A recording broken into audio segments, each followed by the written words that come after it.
Good evening, everyone, and welcome to tonight's special meeting on the North 40 study session. Before we begin, if you could all just stand and join me for the Pledge of Allegiance. I pledge allegiance to the flag of the United States of America and to the republic for which it stands, one nation, under God, indivisible, with liberty and justice for all. Okay, and our Deputy Clerk, if you wouldn't mind just doing our roll call for tonight. Good evening. Councilmember Steve Leonardis. Here. Councilmember Marcia Jensen. Here. Councilmember Barbara Spector. Here. Vice Mayor Rob Rennie. Here. Mayor and Chair Mariko Sayak. I'm here. I'm moving. So before we get into the North 40 study session, I did want to spend some time recognizing some amazingly brilliant youth in our community. These people, we have 8 individuals that were part of the 2017 Synopsis Silicon Valley Science and Engineering Championship. And tonight we have 5 of them. They are Los Gatos students, some at our public school, some of it are private, but they're all our residents, our students, and they're all brilliant. And so I just wanted to make sure that you guys knew who they were, and I will ask them to come up with a commendation. And just because it's so fascinating, I'm going to read the title of their contest, and have the entire council just congratulate them to let you know how proud we are of you and hope you do wonderfully brilliant things in the future. Okay, so the first person, Catherine Bowden.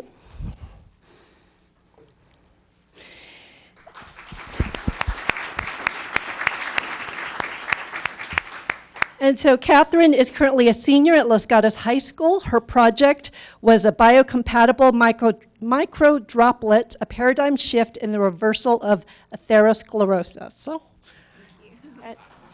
and I did have to ask her how to say atherosclerosis, if it was correct, and what it actually meant. So congratulations. Okay, if you could just stand, stay, and then we can get all of them. Krish Kapadia.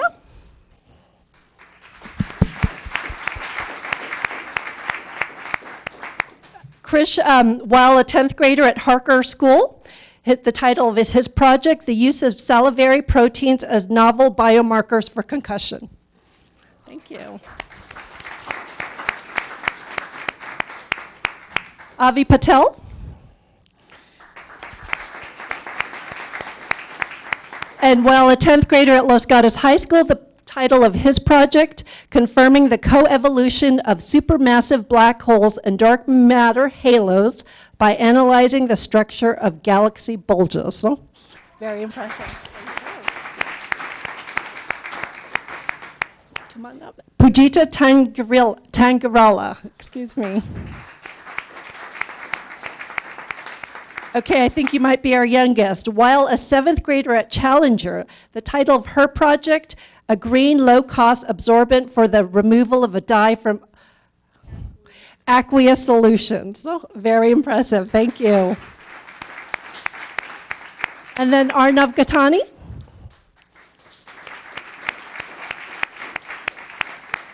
And actually, Arnav, what grade are you? Sophomore. So as a freshman, and Arnav, tell us the name of the title of your project, or what it was about. It's the water conservation, it's a psychological water conservation using a meter. Very cool. Congratulations. And so once again, take a look at, these are our future scientists, and so congratulations.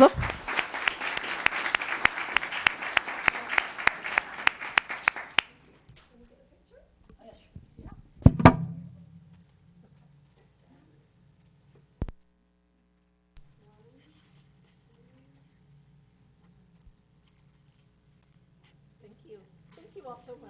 Congratulations.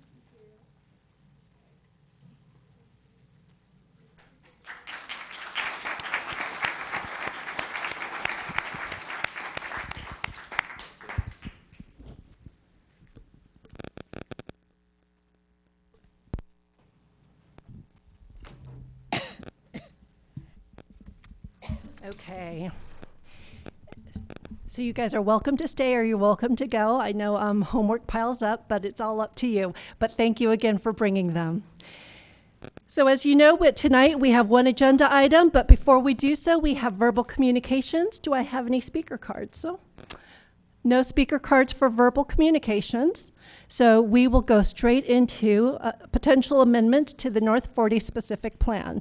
This was continued from October 3. There were several questions that we had of staff, and so we will go into the staff report. Just a reminder for those in the audience, there is new material. I'm so sorry. Closed session report. It's not on the list. Good. Yeah. Okay. Everybody's on the same page trying to get your attention. Exactly. Prior And I to just tonight's focused everyone out. So before we get into the details of the process, closed session. Mr. Prior Schultz. to tonight's regular session, council met in closed session to discuss real property negotiations. No action was taken that requires reporting under the Brown Act. Okay, thank you, and I apologize for that. And so as I mentioned, we do have new material, so because of the new material, we will open for public discussion. So after we have the staff report, we will open for our public hearing, and everyone will have an opportunity to speak for 3 minutes. And then we'll close that, and we'll go back to council for staff discussion and future direction, okay? So Mr. Paulson. Yes, thank you, Mayor, council members. Very briefly, on October 3rd, council met to consider potential amendments. They received public testimony and requested a number of items, additional information on a number of items. So staff has brought forward much of that information via the staff report for this evening's matter. Additionally, there was a desk item prepared today and distributed that included information on retail. And so we also have with us tonight Tony Diamond from HTL Hospitality Advisors, and he will come forward. In addition to that, we have staff from Economic Vitality as well as Parks and Public Works to answer any additional questions. And with that, we can move right into Mr. Diamond's presentation. Okay, welcome, Mr. Diamond. And if you could just introduce yourself at the podium, and after your presentation, I'm sure our council members will have questions of you as well as of your report. Good evening, Madam Mayor, Councilman. My name is Tony Diamond. I am a partner in HTL Hospitality Advisors. We're a nationwide firm that does only hotels. We are a full-service real estate company, so we do acquisitions and dispositions as well as feasibility studies, market studies, and management.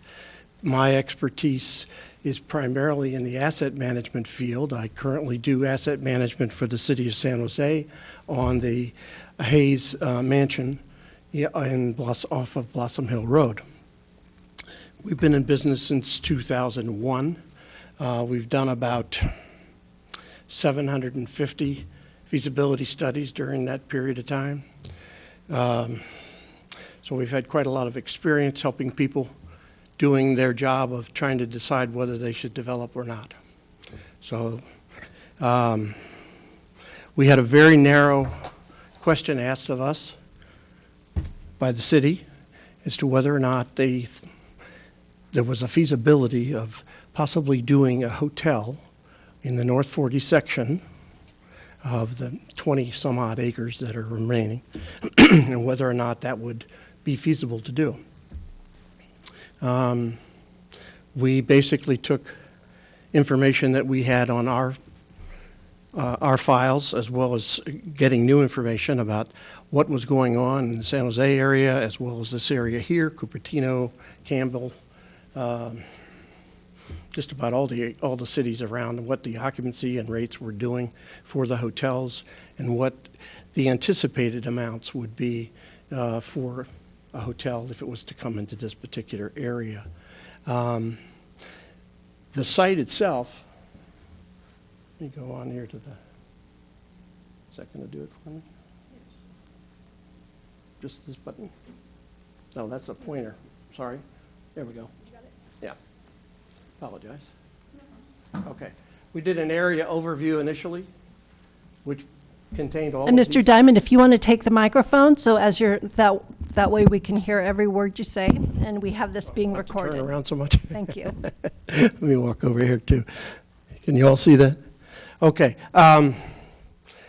We looked at all the major cities, generators that were going to bring business to the areas. What we found really is a really good unemployment rate, much better than the national. It's very tight in this particular area, which bodes well for future development of any kind, not necessarily hotels. The site evaluation here, here's your site right here, number one. There's a hospital right here, the red one.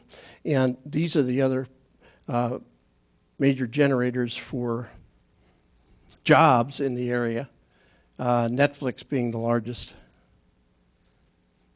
The site itself, being here, is visible from two freeways, 17 and 85. It has access roads from both of those that will allow people to get into that particular area fairly easily. So questions about ingress, egress, and putting in exits are not necessary here. It's already done.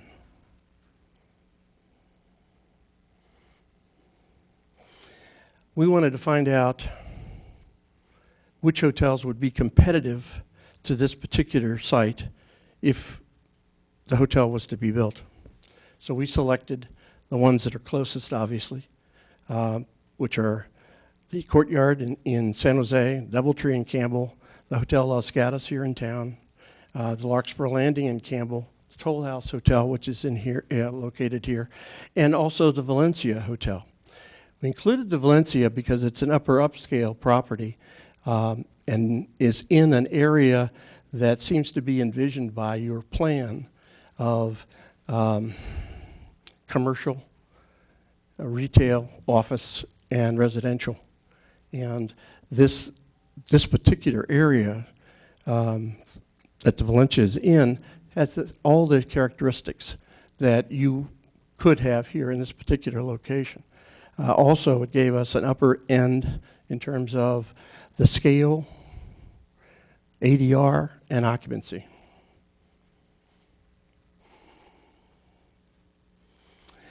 We looked at the Peninsula market performance, and you can see that it went up and down with the various problems. In 2009, it really dropped off the face of the earth at 56%.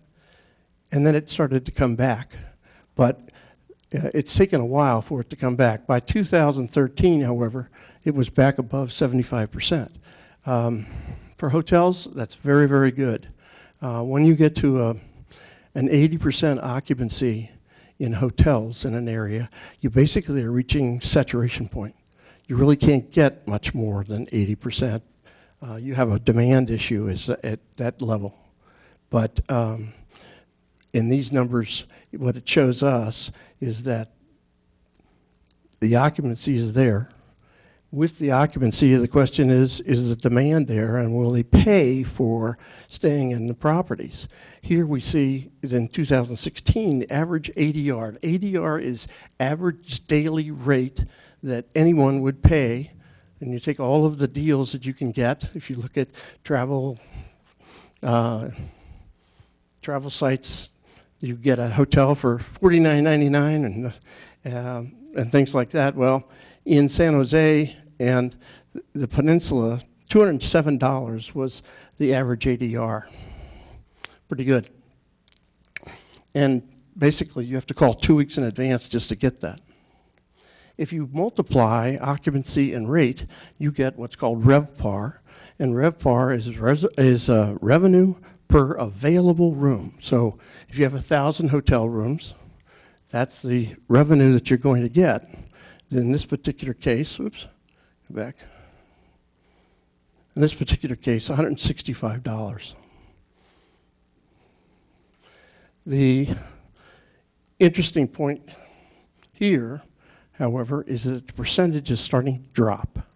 What we're finding is that the cyclical business that hotels are in, which is a parabola, every 5 to 7 years, you get a peak, and then it starts to go down and starts to come back up again. Well, it looks like you're starting to get into that trough now. It takes a while for it to get there, and it might not be a trough. It may continue to grow, but we have been in the longest growth spurt for this particular area for a long time. And this area is not recession-proof, but it's doing pretty well.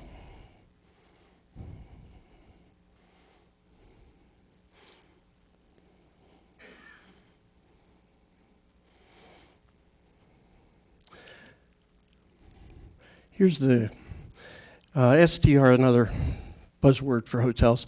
Smith Travel Research is a data collector. They get hotel information from just about every hotel in every city around the country. And they are the people that combine all these reports together, and they can give you information on a series of cities, a series of hotels, the types of hotels, all kinds of data. They mix it together so you can't tell what a particular hotel does, but you can tell what a type of hotel does or what a city does. So here we wanted to see, in terms of what the upper upscale was going to do and where they were in 2016.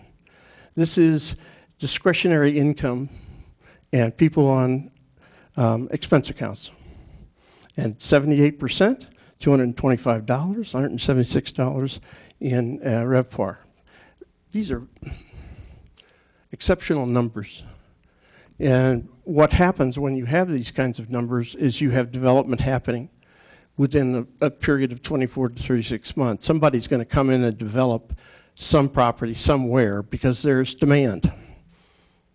Not necessarily here, but where they can find a spot.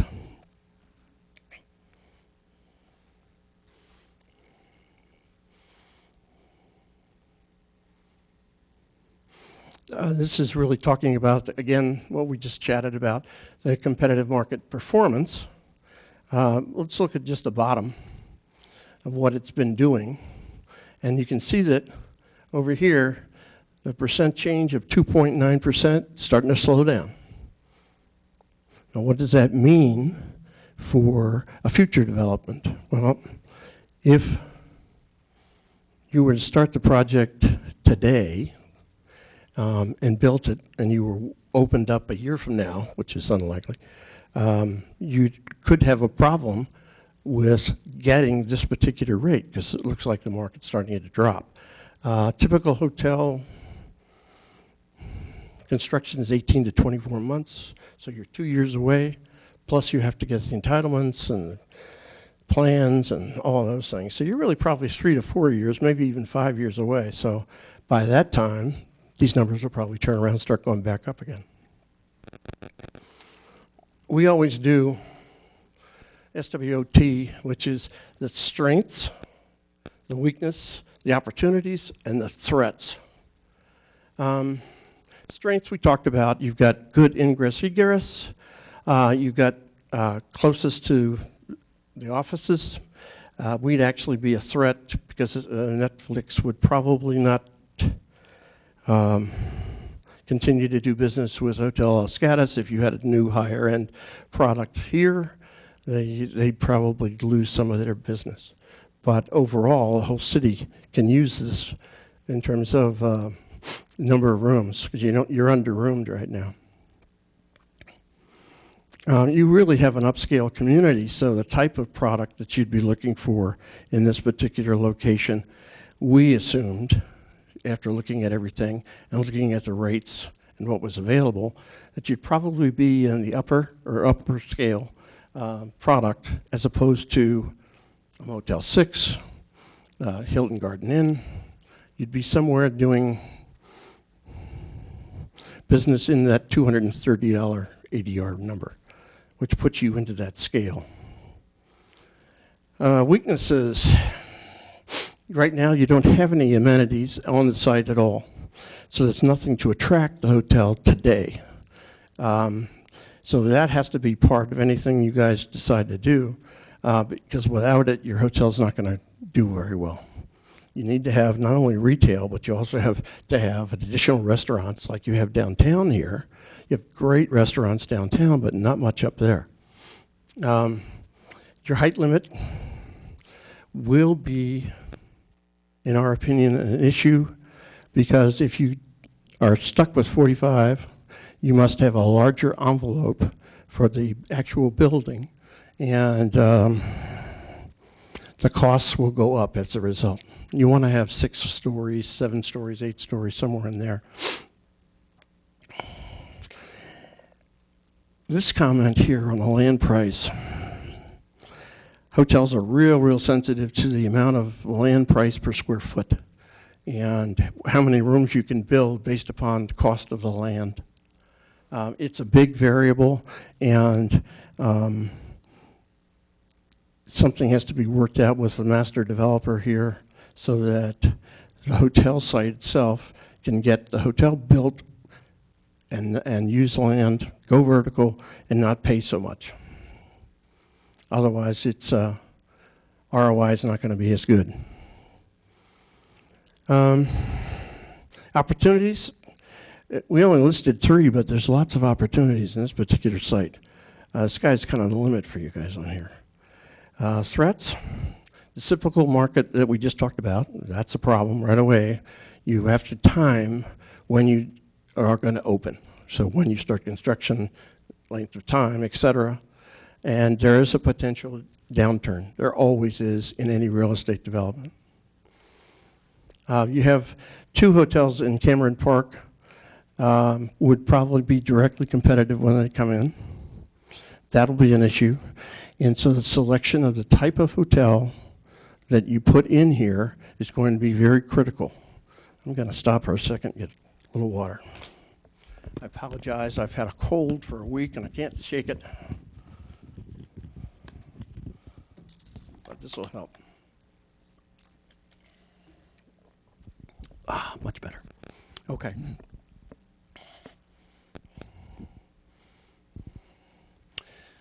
The other competition that you have is the construction cost itself. San Jose, one of the highest construction price per room in California. Depending upon the type of hotel you put in, the amenities that the developer wants to add to the hotel, or the demands that a national franchise will make you put into the hotel, are going to be a real issue for what gets built here. And you have to build a hotel that will be successful in a short period of time. Every hotel, when it opens up, has a burn rate, if you will, of how long it's going to take to get to normality of occupancy and rate and making money. It could be anywhere from 18 to 36 months. With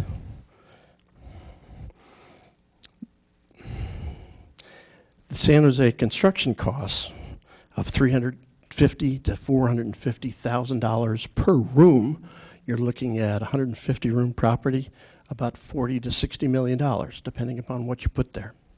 It's a big number. It's going to be hard to get people interested in it unless everything else goes along with it. Here's our conclusions and recommendations. Long list. I'll go down them quick. First one off the bat is we feel that a new hotel development could be accommodated here.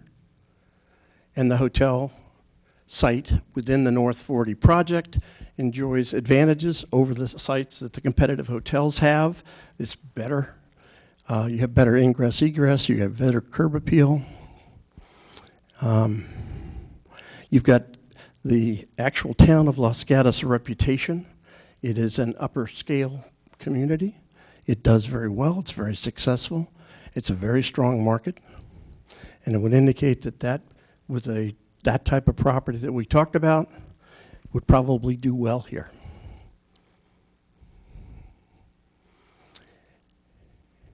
Again, on the threats and disadvantages we talked about, this is an issue, and you've got to get this duck in order at the same time you're doing this other, and that means you have to have both pieces together to make this hotel successful. A hotel out in the field by itself is not going to work. You don't really have a lot of tourists, so you're really going to do group business in this town, which means you're going to be going against Campbell and San Jose, you're going to have a type of product which will allow you to have meeting space, 5,000 to 7,000 square feet, which would also be banquet space, ballroom space, community use space, in order to make this thing successful. It's just not a tourist destination, if you will. Again, back to the 45 feet. You guys have to deal with that. Again, we talked about this, but the limited space that you have now with the amenities and entertainment that's not there, again, has to be incorporated. And that's really kind of it. Be happy to take any questions that the council might have. Okay, it looks like we have Vice Mayor. Okay. Thank you, Mayor. So I have a few questions. The first one is I kind of drew a different conclusion when I read your report. You were saying that the percentage growth in hotel occupancy rooms is very small the last couple years, and based on that, you were assuming we were, hitting a plateau in the economic growth of our area, and that you would expect the next thing is us to go over the top and room utilization to drop. You had a lot of words in there about, there is sort of a maximum percentage that realistically a hotel can hit, especially in an area like this where the weekends are less used. So a lot of your percentage is what is it used during the week. You mentioned seasonality. There's probably some parts of the season that companies don't bring people in. So a lot of the hotel, the picture I was getting is a lot of the hotel use is really business during the week. The weekend's not used so much. So to me, it seemed like the growth was not because our economy's leveling off, but because there's no more accessibility during the week when the companies really need it. There is a dearth of meeting space in the city. Mr. Diamond, can you use the microphone? Oh, I thought I was. I'm sorry. There is a need for more meeting space, more classroom-style meeting space, and more general meeting space for large groups to meet. With Silicon Valley's bulging growth, they have to have plenty of meeting space, and right now the whole area is really kind of under the percentage it would really need. It's a fine line, because if you build too much and you have a downturn, all of a sudden you have a lot of vacancy. So if I could follow up, when you're saying there's a need for meeting space, how does that translate into what was up here, which was room occupancy? Because you're not including meeting space occupancy in your room occupancy Correct. percentage. So that would say people might come and stay there so they can meet for a conference during the weekend? Is that what you're getting at? Well, the object would be to have a group meeting that is using rooms as well, not just day meetings. So you want to have people coming in, say Netflix is bringing in their people from another state or another locale. They would put them up at the hotel as well as meet there. It's typical that group hotels sell not only meeting space but room blocks. Okay. If I'll ask, okay. Councilmember Spector. Thank you, Madam Mayor. I also have a few questions. First of all, thank you for the report, both verbally and in writing. I learned from that. Good. I'm trying to make things real for myself. One of the words you used is you have different categories of hotel, luxury hotel, etc. What category of hotel is Hotel Los Gatos over here on Main Street? Mid to upper Mid to upper. scale. Okay, so on your chart. And then the reason why it's mid is because of its age. It's reaching obsolescence in some of its areas. Okay. It's a beautiful facility, but it's got age on it. Excuse And me. you're Hold on. always. Go Go ahead. Just a reminder, if when we hear people in the audience, we aren't able to hear our speakers. So if we can just keep our comments to when you are going to be speaking. What is your assumption on the age? I want to make sure you and I are on the same page. I don't know the exact age. I just knew it from a physical look at the property and walkthrough that it had been older. It's gone through a management change recently. It's possible they have plans to upgrade. The rooms themselves are. Mr. Diamond, I could see people craning to hear you. So if you could just, you don't necessarily need to turn that way, but speak in the microphone. I apologize. How's that? Is that better? It sounds, to me, with my ears plugged up, it sounds like I'm really loud. The rooms themselves are very nicely appointed, but at the same time, they are not as modern as, say, the AC Hotel in downtown San Jose is. It's different. And the customers are changing in this world. We have more millennia now coming into the job market than we've had.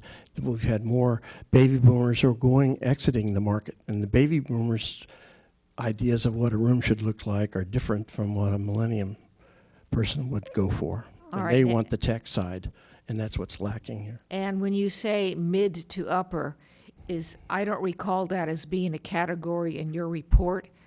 In this back of the report, we put in the Smith Travel Research chain scales, in which they give you a list of luxury chains, upscale, medium, all the way down, and it gives you a whole list of hotels that they consider in that category.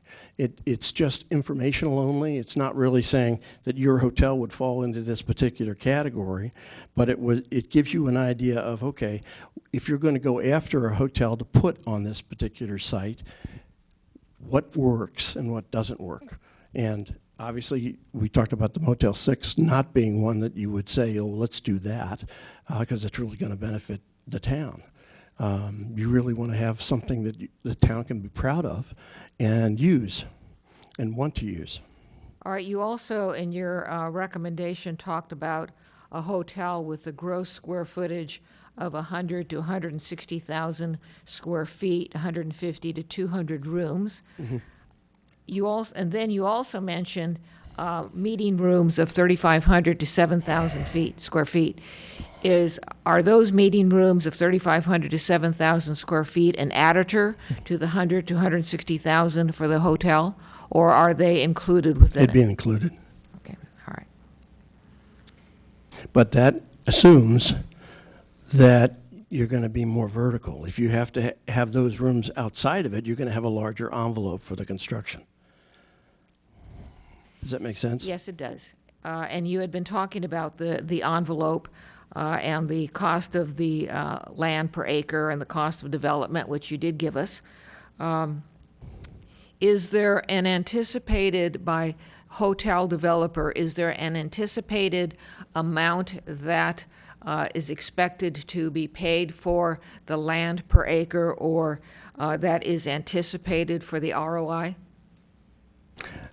Not necessarily. It depends on how each individual developer is going to do it. Everybody's going to do their own potential ROI. They'll build their costs, what it's going to cost, what type of franchise they're going to have, what the costs are associated, what the levels are going to be inside the hotel. This is very preliminary.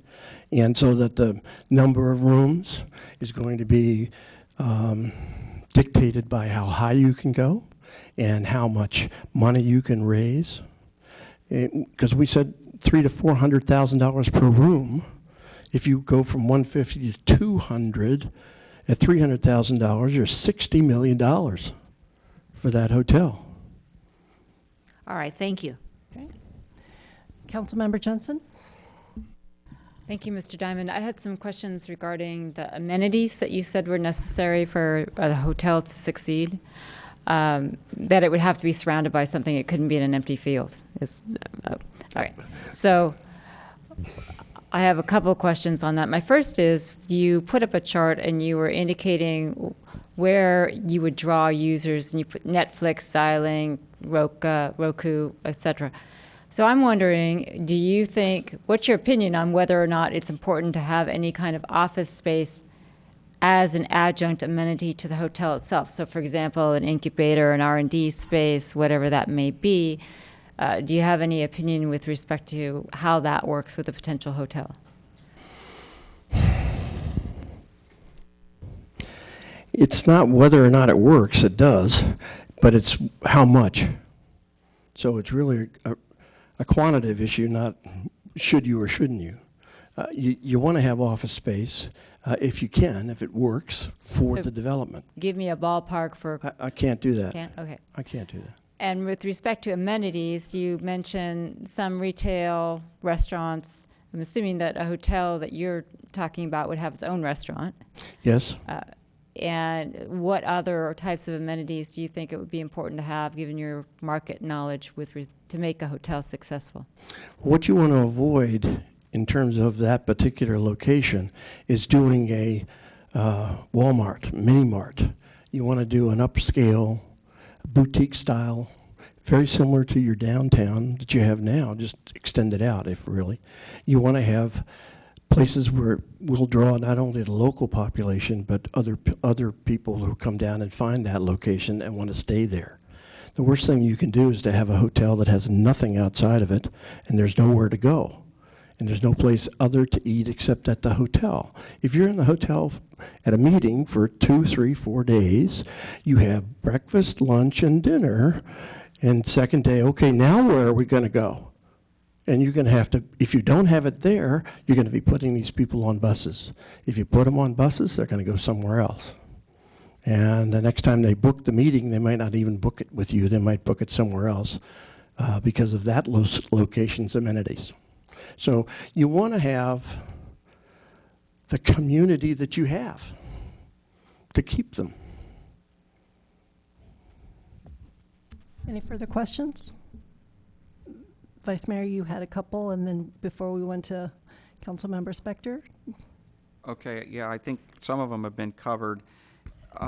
So you said you're putting them on buses. I'm thinking, what if we run a shuttle to our downtown? So rather than, I mean, we worry a lot about competing with our downtown, so we don't really want to build another downtown out there in order to make the hotel successful.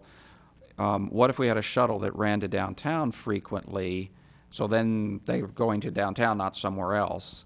Well, that's an amenity you currently don't have that you'd be adding. So you have to add amenities. So that's one So a shuttle consideration. to our downtown is amenity. It's possible, yeah. Again, very early in the stage, and you have to talk about, okay, what are we going to put there? Who's going to do it? And what are we going to offer the people that are coming in to stay there at the hotel? And a shuttle downtown, it's 3 minutes. You can walk it if you want for 15 minutes. So a shuttle downtown is not bad at all. A shuttle actually gets rid of a lot of the people getting in their cars and trying to go downtown to eat and parking in your downtown, which I would say is difficult tonight. I was trying to find a place to park. If it's like that all the time, you get a real issue. Second question. So what I think I'm hearing is the 45-foot height limit is a killer. What, you know... I didn't say that. It's a restrictor. I think you ought to think about it that way. If 45 feet is what you really want to have, that means that your hotel building envelope, instead of being 160,000 square foot pad, it's going to be 2 acres. So, you know... To get everything in that you need. So another part of the equation, you know, in your SWOT analysis on the weaknesses, you talk about the land price for the hotel. It lags, meaning, you know, any land the hotel takes up, it's not the best use for that land. Somebody would rather build houses or build office or build anything else is kind of the picture I got. So when I think through it, I'm thinking, okay, if I really want a hotel there, if I have a developer that owns a lot of land, they'd prefer to have, okay, if we really want to ask them, please put a hotel, they're then going to want to put something else to kind of subsidize the hotel effectively that has a higher land use value to it. Is that a reasonable I think that's a reasonable statement. Highest and best use isn't always a hotel. Highest and best use could be an office building there, or it could be a mall. You already have residential set up to do that. So you're going to have something that's compatible with that. It is an issue for hotel developers to keep their costs down. Remember that a hotel starts at 0 every day. zero occupancy every day. Whereas an office building, if you fill it up and you get to 95% occupied, it's 95% occupied every day until the lease is up. Not true in hotels. So one last question. Are there any kind of amenities a hotel could have that would help it make money from residents that live nearby? You know, either ones that are already living near this location, or if we encourage, well, a whole bunch more are going to be built just to the south, right? Is there a model where hotels have some reason for those people to come over? Well, they would use their restaurant probably, but are there any other models to help support it just by housing being nearby? There aren't really. It's a struggle for hotels to get the locals, if I may use that term, to use the hotel and to benefit by it. And hotels try to go out of their way. They do sunset dinners, they do weekends, they do Valentine's Day, New Year's Eve, those types of things that are really aimed at the local people to come and stay, and they reduce their room rates so they'll stay at the hotel for that night and breakfast the next morning and brunches. All of those are worked into a marketing plan for a hotel. The higher the hotel is, in terms of our upscale that we talked about, the more likely it's going to have patronization by the locals. When you have a nice high-end hotel, they have somebody coming in from out of town, let's go to the hotel and have a drink. Because it's got a beautiful veranda, and you can sit out there and we can have a glass of champagne, watch the sunset, have dinner. You want to have that. You don't want to have a hotel that is cold and sterile and turns off the local population. That's, at this point in time where you are, it's really going to depend on who's developing the hotel and what ideas they have for marketing the property. Okay, thank you. Councilmember Spector, and then Councilmember Jensen. Thank you, Madam Mayor. You made a statement that you wouldn't want the hotel out in the middle of a farm, an orchard. And that's understandable. That needs amenities. That makes sense. But we do have an approval of what I call the South 20 portion of that property. Were you able to look at the kinds of things that are anticipated for those 20 acres and determine whether or not it includes amenities that the hotel would like?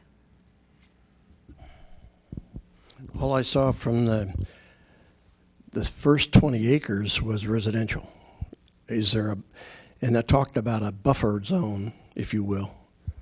But I had not heard the specific plans. Okay, I know you were looking to staff for the answer, so I'll just tell you that it isn't just residential. It does have commercial. Okay. But you haven't looked at it, so you wouldn't be able to assess its attraction to a hotel.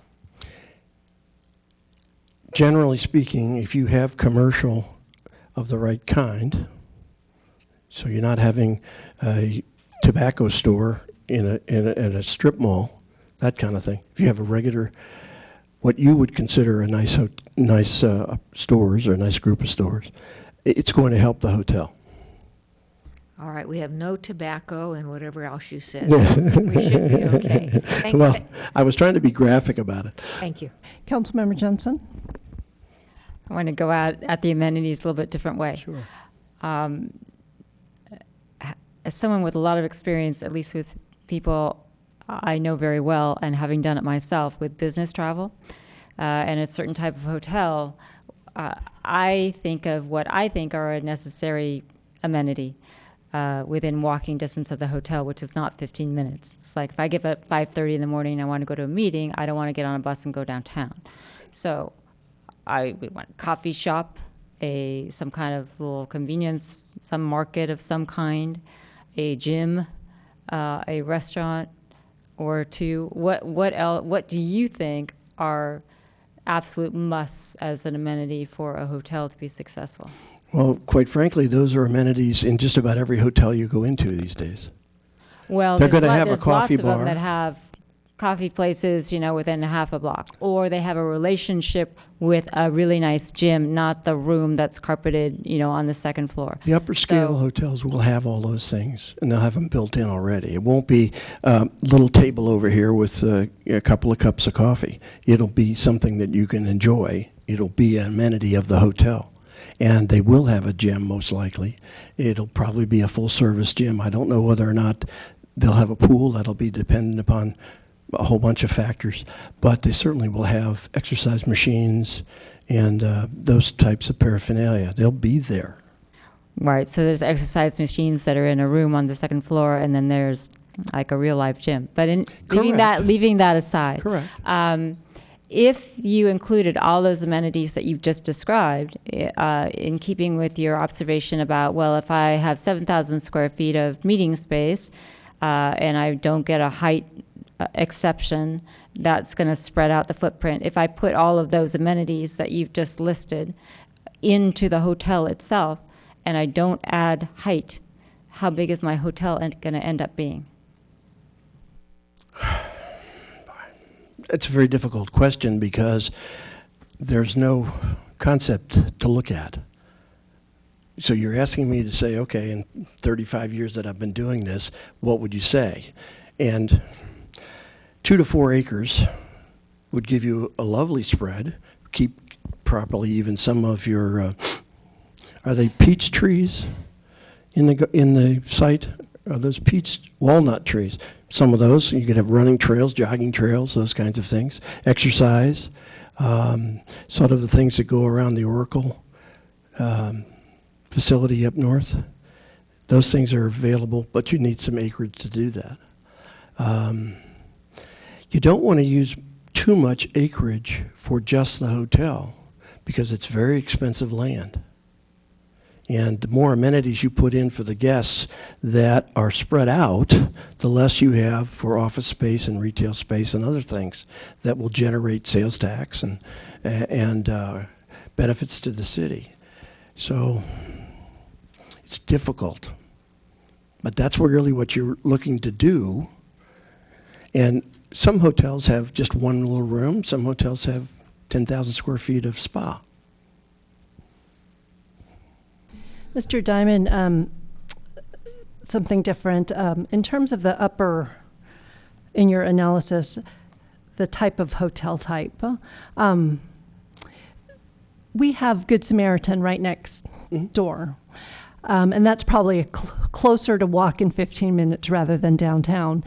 And there have been different prototypes discussed, and some is this longer-term residential type of hotel for families of patients at Good Sam. Are there such hotels, and is that something that you even considered when looking at that site? We did. Certainly Residence Inns, Ronald McDonald House, hotels that are set up next to hospitals that have a rate for people that can't afford it to be able to stay with their family. Those are all things that you can do and you could do for this site. Again, it comes back to the same issue of the cost of the land is high, and if you have nobody benefiting you for the money that you're going to lose by selling that room, instead of for $200, which we showed over there, selling it for $65 to a family in need. I don't mind doing that. I think that's a good idea, but you can't do the whole hotel that way or you won't make any money. It would be in the best interest of the hotel management company to offer deals to that hospital to say, we will give you X number of rooms. And they're available to you, and they're available as like a distressed traveler rate. And fill that up. Okay. And then the last question I have for you, when talking about the amenities surrounding a hotel, and let's just use this upscale category that you've put. What, in your opinion, is the critical mass of square footage of amenities that you need around there? Is there such a algorithm, a model? No. Or is it just no? Okay. No. Hotel industry has lots and lots of rules of thumb, but not really for that. Okay. And it's really going to be, because what you have is you have hotel developers and management companies and franchise companies that all have their own idea of what their room should look like, what their service level should be, and what customers they want to go after. And that is really what's going to drive these amenities that you want. And you're however far away from that to figure that out. Okay. That's when you're going to get it. And actually, I actually have one more last question. Sure. You mentioned the shuttle. And with these types of hotels, I would assume if I were staying at an upscale hotel, there would be automatically a shuttle. Is that not a good assumption? It is a good assumption. Okay. It was Rob's idea about the shuttle. Right, not but I mine. was just kind of- He gets the credit, not me. But I was most assuming that hotels was have built an in. airport shuttle Well, airport shuttle or and destination? a shuttle to downtown. The Hayes, which I am involved in, has 2 shuttles that run downtown. The groups can book them, limousines, buses, whatever they need. You're going to accommodate your guest. You're going to find out when you have somebody booking for a group what that group needs. Not only what they need in this type of thing, but what they need in the size of the room and what they need in terms of amenities for their people. Is it a team building? Is it all serious and everybody to bed at 7 o'clock because we're going to get up at 3 o'clock and study all day? Or is it going to be one of these things where we're going to have a normal meeting and then we're going to have a dinner, we're going to have cocktails, and we're going to go somewhere, and we're going to be here 3 to 4 days, and we want to have seafood one night, steak one night, etc. Okay, more questions. Councilmember Johnson. Just one last one. If somebody were going to come in and develop a hotel, in your opinion, would they have to know that the amenities are going to be in place at the same time? So would I develop a hotel on a field hoping that something was going to come, or would I not develop until I knew that that was going to be there? That's really a question for the developer, not for us. But people have built hotels that are future locations. They build them because they know that such and such is going to happen in the future. And they can get the land cheaper, they can get the construction done, and they can open up. And they may have several lean years, and they may have either the working capital set aside to keep their losses down, or they may have some sort of an incentive from the cities or the counties or the state to do that. Everybody wants the perfect world as to when they open their hotel, and everybody knows there's no such thing. So somewhere in between those two vast stretches is where you're going to end up. And it's really going to be in the mind and the hearts of the developer to determine when he's ready to take the step or not. And how long has this North 40 been going on? 20 years? Actually, Forever. Mr. Diamond, if you could just Forever. direct your questions towards us. Sorry. Thank you. Questions, council? Okay, well, thank you very much. I appreciate it. Okay, I hope it was a help. yes, it was. Thank you. And council, before I open to public hearing, do you have further questions of staff? Yes, Councilmember Spector. Thank you, Madam Mayor. Let me look at my notes here. I had several questions of staff. If the council, if the specific plan is amended to include residential units, forget any number, some number, could that number be increased by a density bonus, and can that be modified by concessions? Yes. So any amount we put on there could have the density bonus and concession. That's correct. All right.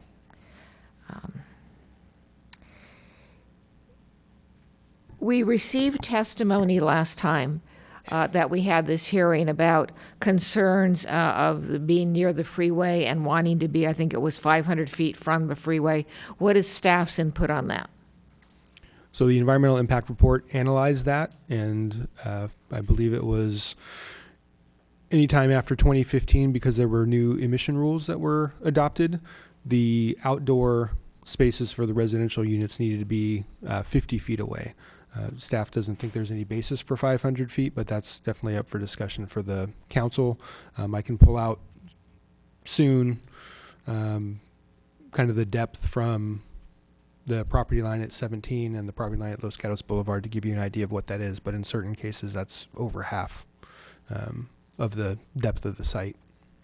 Okay. We also heard at our last hearing on the specific plan concerned about the protection of existing homes on the north part of the North 40. What is staff's input on that? So given the timing and the law is currently drafted, we will be requiring the developer to do that analysis, and then staff will review it. And I'm not sure if Mr. Schultz has any additional information on that. And let's assume that this analysis is done. What is the conclusion, that the houses can be removed or the houses shall stay there? Where are you going with that? It's a replacement requirement, and so it's based on, and I'm not sure, I think they were looking at tightening the language to define what that was, but that did come up in the first phase, and so we would be analyzing that to make sure that that law was complied with. All right, and the last question, Madam Mayor. There was discussion in the staff report, and it is an issue that I have considered, about limiting the square footage of any additional homes. Can that be mandated? Can we mandate the square footage? And if that is done, could it then be modified by some kind of concession or state law of which I may not be aware? I think the short answer is yes. So that could ultimately be modified, even though it is an objective standard, given the concession language, either through, probably through state density bonus law, someone could request that. So if this council said you can have X number of homes, but they can only have X number of bedrooms or X number of square footage, the state law could allow the developer to modify that. That request could be made. Okay, thank you. Actually, I'm going to follow that. And I know it's a hypothetical, so this may be something we have to study further. But if by asking for a concession, the concession is for the square footage, I mean, is there such a thing as a maximum or a minimum or maximum square footage that was in the housing package? Or was it a reduction in units? No, so the square footage question is different than the net loss or some of the other reduced density provisions in the new housing laws. Mm-hmm. The square footage could fall under, from the existing state density bonus law, they're allowed to have concessions granted to them if they do request that and meet those requirements. And that can be a concession of any requirement of a specific plan, a zoning code. And so those are not really modified by the new state laws. Those are handling different issues. It's really the state density bonus law that handles that. And the state density bonus law did not get touched in this last package, correct? No. So those would remain in addition to the 15 new housing bills? Correct. Oh, okay. Thank you. Councilmember Johnson. So I just want to make sure I understand, beating a dead horse. With respect to the density bonus, by law, the developer is entitled to particular concessions, a certain number, if they need or request that based upon some showing that they are not able to build the project, it's not feasible, whatever it may be. And so those concessions could be anything from a discount on my fees, a height, a grading, a square footage, a bedroom count. And Mr. Schultz, I'm curious whether it's legal to do a bedroom count. But so anything that we determined we may want to impose could be subject to a concession, correct? Generally, yes. Okay, thank you. And is it Yes. legal to limit bedrooms? I'm not sure on that. Okay, But thank at you. least everything else you said about asking for those concessions regarding height, setbacks, grading, that's all something that a developer can ask for if he's requesting a density bonus. Any further questions of staff? Okay. Okay, so I am going to open up the public hearing. Do I have any speaker cards? So, would anyone like to speak? Oh.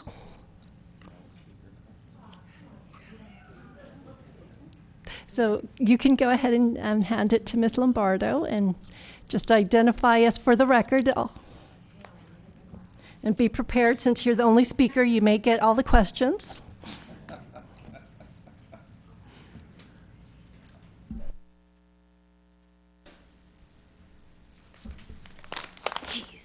Okay.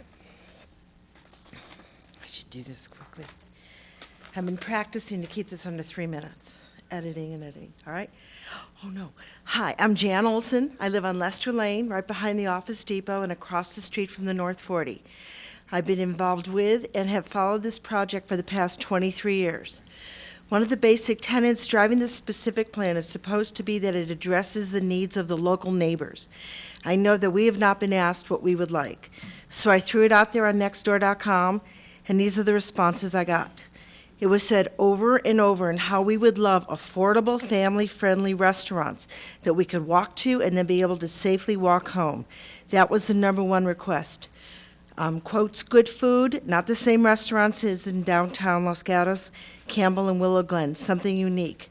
A craft coffee shop, somewhere to read, study, socialize, work. There were several requests for a movie theater. Someone said a movie theater would be amazingly nice. I like stuff to do rather than things to buy. A bookstore was also high on the list.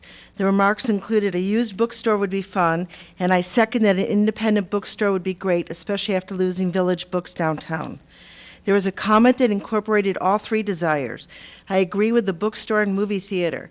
I would love to see some unique restaurants that aren't uber expensive and are possibly family friendly. A request for a community meeting space was also mentioned. What about community rooms for groups to use? A destination was asked for. We would love somewhere to walk to with the family and the dog and just people watch and hang out. The North 20 will not compete with downtown as we are closer to Campbell and San Jose, so that's where we go to spend our dollars. We would love to keep our money in Los Gatos if it is more convenient. New shops and restaurants that are affordable will also bring in revenue and life back into our town. We're losing a great deal of business revenue to our neighboring towns who are welcoming in affordable shops and restaurants that maintain, repeat, and loyal customers. We know you want a hotel and FAs, and the thoughts on that were maybe a big hotel if they can allow smaller shops, bookstore, food, coffee shop on the premises, which is what the consensus of the people here want. This is a big space that's being developed. Boutique restaurants, bookstores will follow only if the plan is good. And we should cut back the commercial retail to a maximum of 300,000 square feet, and that's for the 200,000 square foot hotel and a maximum of 100,000 square feet for retail and office.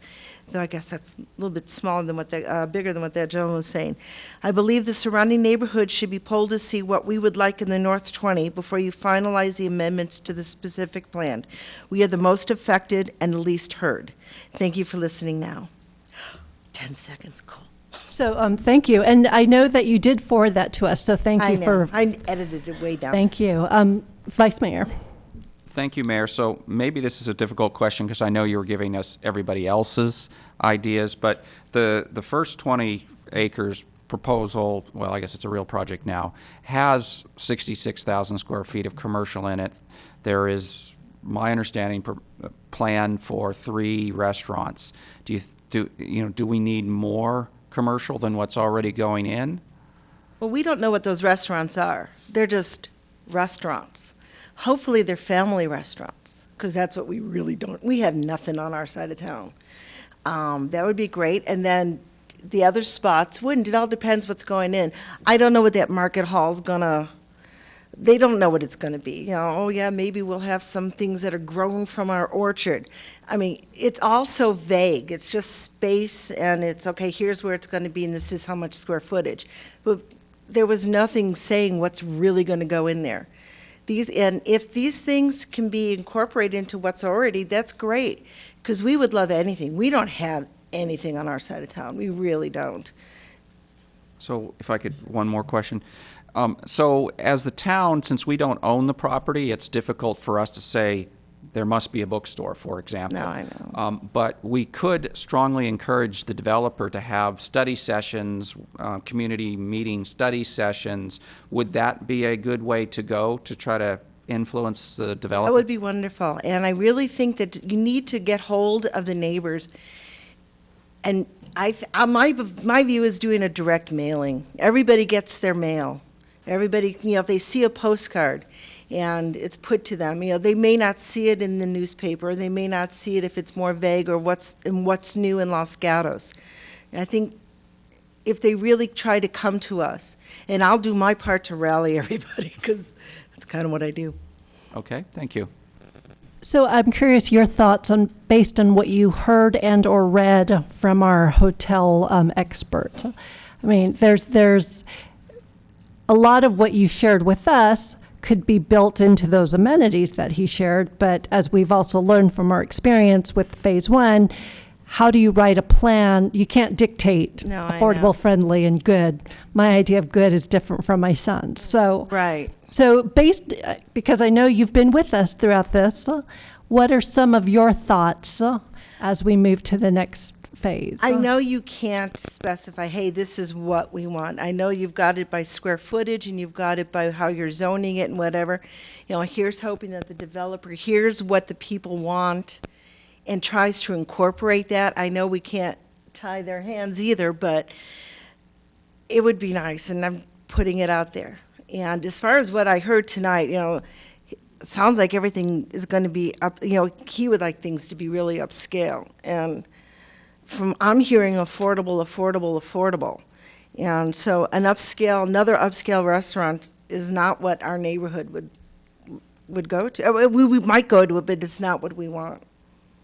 And then I heard you talk about being able to comment on or have a neighborhood meeting. So it is your request, desire, tell me, I don't want to put words in your mouth, to have something of that sort before something's finalized so that you can get your neighborhood out to comment on. Absolutely. Okay.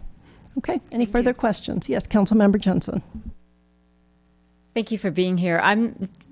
Just bear with me, I'm a little curious because we have a specific plan and it says X amount of retail, X amount of restaurant, you can do this, you can do that.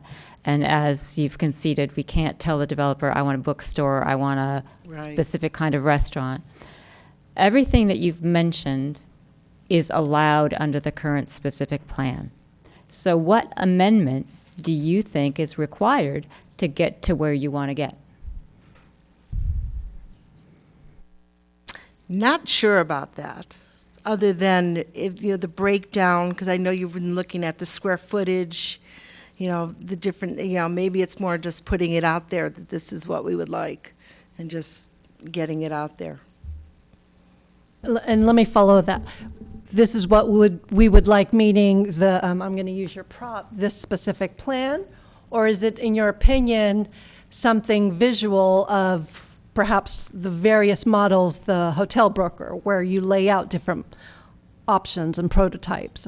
I'm trying to get at what can, in your opinion, based on your neighbors, what will get them to comment on the plan, the actual plan, or a visual drawing, or a community meeting?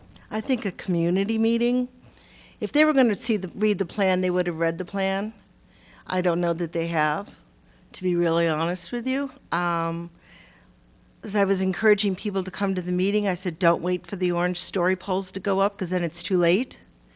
These are the things we want. I know you can't put it in that, hey, we want this kind of restaurant. We want, I know you have the square footages, as I said, and you're encouraging so much of this kind of square footage for this and this for this. And I think a community meeting would really be nice. Okay. Would really be nice. Councilmember Spector. Thank you, Madam Mayor. Mrs. Olson, thank you.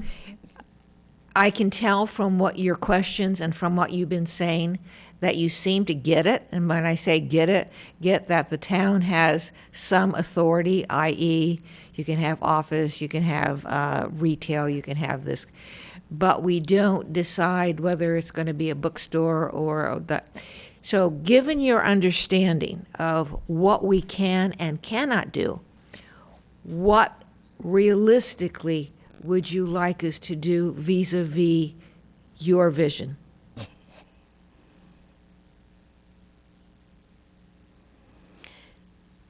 Oh, realistically, I've got all these, well, hey, if we could, I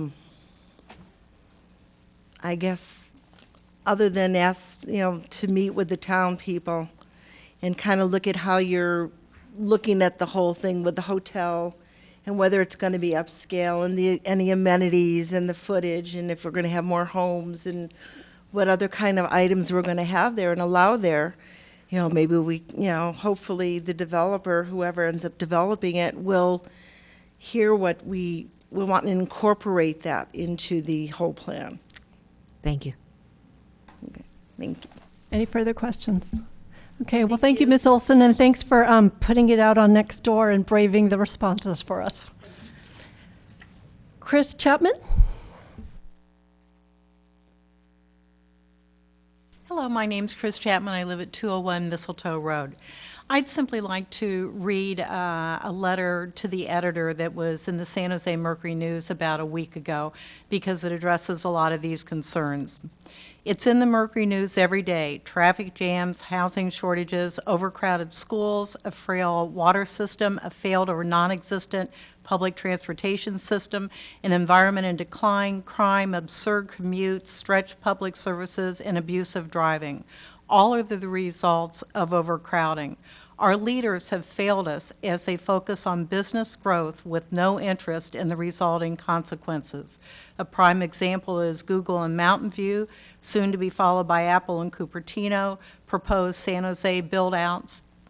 We are saturated. It is time to place a 5-year moratorium on all new commercial building. If our leaders can't resolve existing basic issues within that period, then extend the moratorium for another 5 years.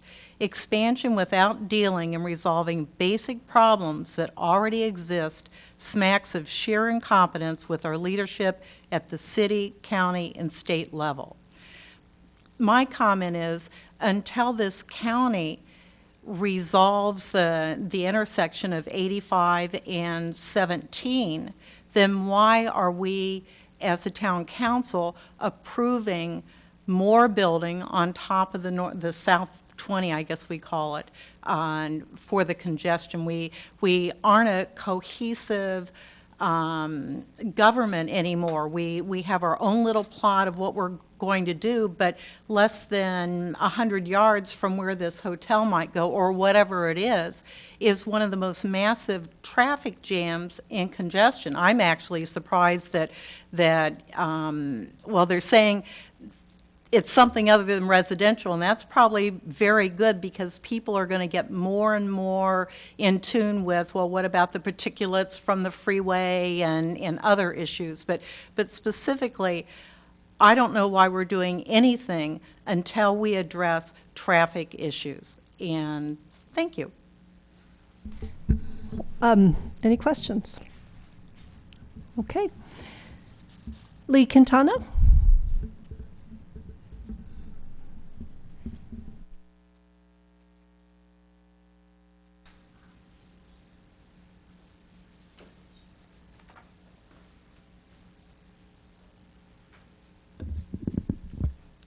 Lee Quintana, 5 Palm Avenue. Oops. Well, since I pulled it out, I'll keep it out. I would like to second that, what Ms. Olson said, that the residents in the nearby areas have not been given or haven't taken the opportunity to participate both in what they would like to see in that area. I think that given the location of the North 40, we're not really just talking about Los Gatos residents, we're talking about the neighborhood surrounding that area, which includes both Campbell and San Jose and Los Gatos.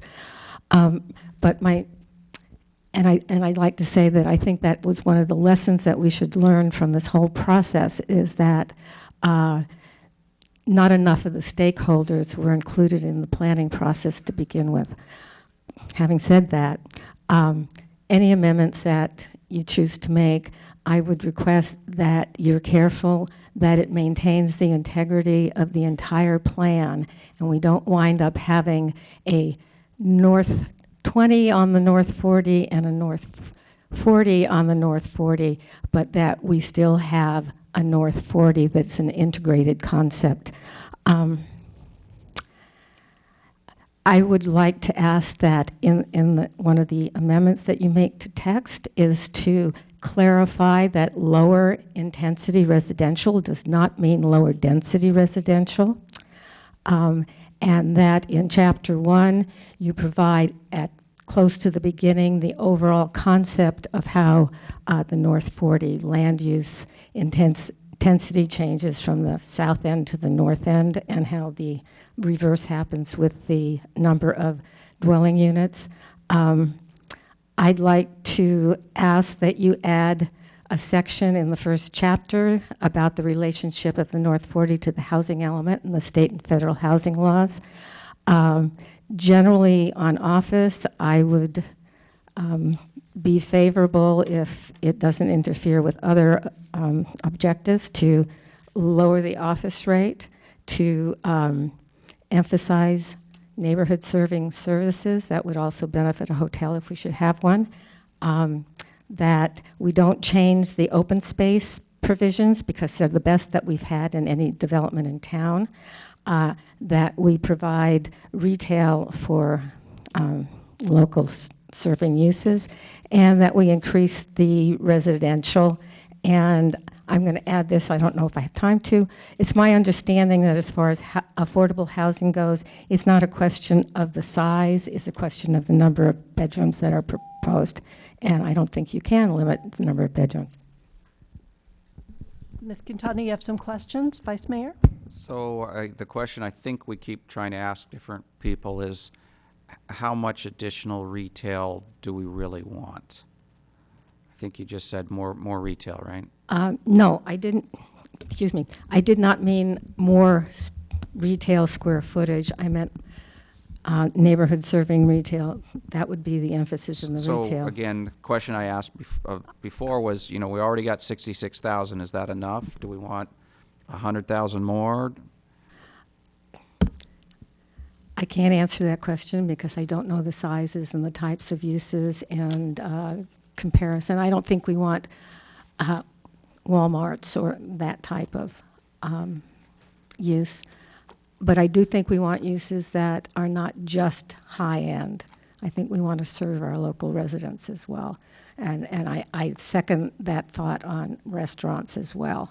I rarely go out to dinner in this town because all the restaurants are too expensive.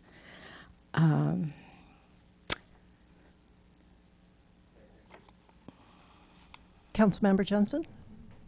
Sorry, but I can't resist. I know that you have a lot of experience in doing planning.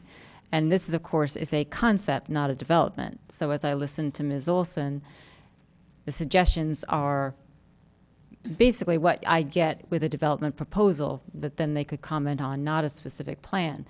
So I hear you say, for example, I would like affordable restaurants and I would like neighborhood serving. Those are subjective. You're correct. And if I want to put objective criteria in to invite that kind of thing, how would I go about changing the plan to even begin to define that? I'm not sure you actually can in that respect. You can just hope that you have statements in the plan that guide the developers to get there. But I think you can put caps on the amount of square footage devoted to, say, restaurants, to a spa. Do we want another courtside there, or do we just want a smaller spa? Those kind of things. I think you can put controls on them, just like you put controls on the amount of square footage for different types of residential types. And in fact, this is in the same vein. It goes to housing rather than to commercial, but it's still your same question. Currently, the phase 1 approval, while it used up most of the residential, it did not use up most of, or near most of, the maximum amount of square footage for for that residential. And in fact, based on the existing number of units that are allowed, the remaining square footage for the 44 units that might be built under that limit could be up to 6,000 square feet apiece. I don't think that's what the town wants. And so I would ask that you look at realistically revising those numbers in Chapter 2 to reflect the remaining development potential for residential. And I would also, this is my last add-on. It's not really my question anymore. I would also suggest that you relook at the table in the glossary, because that table, to me, is misleading. It's not a standard, it's a concept, and it's a concept that only provides the lower end of the ranges that would be possible, and doesn't give you an idea if you were doing the higher end of the square footages, what those would be. And lastly, if you really want to control the numbers of units and the sizes, you need to be more specific You about answered the my numbers. question. Thank you. Thank you. Any further for Ms. Quintana? Thank you. Thank you. Grant Sedgwick? Thank you, Madam Mayor, and members of council. Grant Sedgwick. I live at... And Mr. Sedgwick, do you mind raising the microphone? Not at all. Thank you. I live at 190 Cuesta de los Gatos Way. I really am going to confine my comments to the hotel study that was presented because I have some expertise in that area. I don't really have another axe to grind here at all. And I have mostly supportive things to say about this report. Because the hotel itself wasn't defined, some of Mr. Diamond's comments and conclusions were a little vague because he doesn't know what kind of hotel is actually being proposed. But, and maybe in that point I would say that his selection of the competitive properties would be a lot better refined if the hotel itself was defined, okay? Just by way of example, I tried to make a reservation just for fun at the Toll House next Tuesday and at the Hotel Los Gatos next Tuesday, and the difference in rate is extraordinary. So they're not competitive properties. And similarly, the Valencia, as he commented at Santana Row, is not competitive with a select service hotel, for example, that was in the collection as well. So the point, he's handicapped only because he doesn't know what kind of hotel is proposed. This could be better refined. I think there's a market opportunity. I think he demonstrated that. I would think that from the point of view of community benefit and community advantage, the kind of hotel that would be best would be in the category that he described, which in this chain scale it's attached, would be in the upper upscale category. An upper upscale hotel has the range of amenities that are, in fact, as beneficial as a hotel can be to local residents. I mean, it will have restaurants, it will have meeting spaces, it may have fitness and other kinds of facilities that are available to the public. You might go to the Hotel Los Gatos for any kind of family celebration, but you don't go to a limited service or a select service hotel for a Valentine's dinner or a family party. So to the extent that a hotel belongs on this site at all, and I think it's feasible, the other question is, of course, one of entitlements and whether a sponsor wants to build a hotel there, but a hotel is feasible there.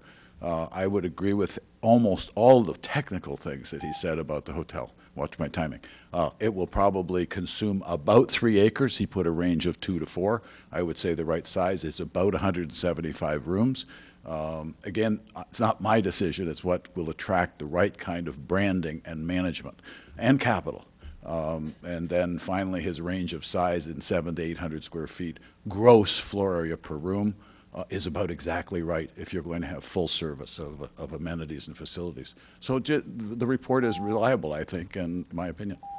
And I have some experience. So just a quick question. So because you are a local, so you understand Hotel Los Gatos, he put them, I'm paraphrasing, but he said the millennial worker here for town business is not necessarily looking for a Hotel Los Gatos, but looking for I forgot what he said, something more techy. Would you agree with that statement? I would, but that's not, the millennials don't make up the whole market. The market has got segments to it. Lots of people can't afford to stay in the Hotel Los Gatos. It has a classic design, I think inspired probably by Mediterranean architecture and finishes and furnishings. That isn't everybody's cup of tea, but I wouldn't call it a mid-scale hotel at all. He made a mistake on that, I think. Okay. I also think, if I may say, that the 66,000 feet of retail and restaurants, I think, if I've got this right, that has been approved in the first phase, or I guess what you're calling the south part of the North 40, is probably rich enough in its potential to have the amenities that he's described as important to make a hotel location a good location. So, I don't know that there will be a missing piece here, but that's just a comment. Actually, before I go to anyone, I want to follow that. So then there's 20 to 22 acres remaining. If you take 2 to 4 acres just for the hotel, and if, let's say, the 66,000 is sufficient, what do we do with the remaining 20 acres? Seniors housing. Anybody who knows me knows I'm going to say that. Okay. That's Okay. a pressing need in Los Gatos, but not necessarily subsidized housing and not necessarily targeted at those who can least afford that kind of accommodation. It's an aging town, an aging population, and people want to stay here when they get to retirement age. Okay, so my last question now prompted by that, and then I'll turn to others. What kind of hotel can you put then if it's surrounded by senior housing? Full service, and seniors will be its best patrons. They'll go out for cocktails, they'll go out for dinner, they'll swim in the swimming pool, they'll exercise in the gym. They're very compatible uses together, in my opinion. Okay. Other council members? Vice Mayor and then Council Member Johnson. I'm really just wanted to steal Marcia's question so she can ask something else, but Think of something else. what should we change in the specific plan to help this hotel happen? I apologize, I don't know. I don't know what the form is that you're working with. Well, so we limited it at 45 feet. That was certainly something that I'm was not hung talked up about 45 feet. Great luxury hotels are built in 45 feet. It'll take a little more land, as Mr. Diamond properly assessed. But I think that within that height limit and within the scale that I suggested and that he suggested, approximately 175 guest rooms, it will take 3 acres to build a hotel like that and make it properly sited and appropriate amount of open space. The parking has to be in a structure, probably a level below grade or in some combination of other parking structure. You wouldn't squander this land on surface parking for a hotel, in my opinion. Thank you. Councilmember Johnson. Mr. Rennie, I was going to make the height question, so you did it. Thank you very much. Councilmember Spector. Thank you, Madam Mayor. Yes, Mr. Cedric, I do know that you have discussed senior housing. If we assume that the town cannot mandate a certain age group in residences, how would we get a legal facility for seniors? Are you looking at something like the Hyatt that is in Palo Alto? Well, that's 2 questions. I think there is a great demand for what's called a continuing care retirement community, but it's not the only type of seniors housing that might be suitable and financeable. As for the legal tools that you have available, they're better expertise in the room than mine, but I don't know how you do that. But this is a wave that's with us. We all understand this, and 2 people who I'm now one of those empty nesters. My wife and I live without our kids. They're away at college and so on. People live in a lot bigger homes in Los Gatos than mine, by the way.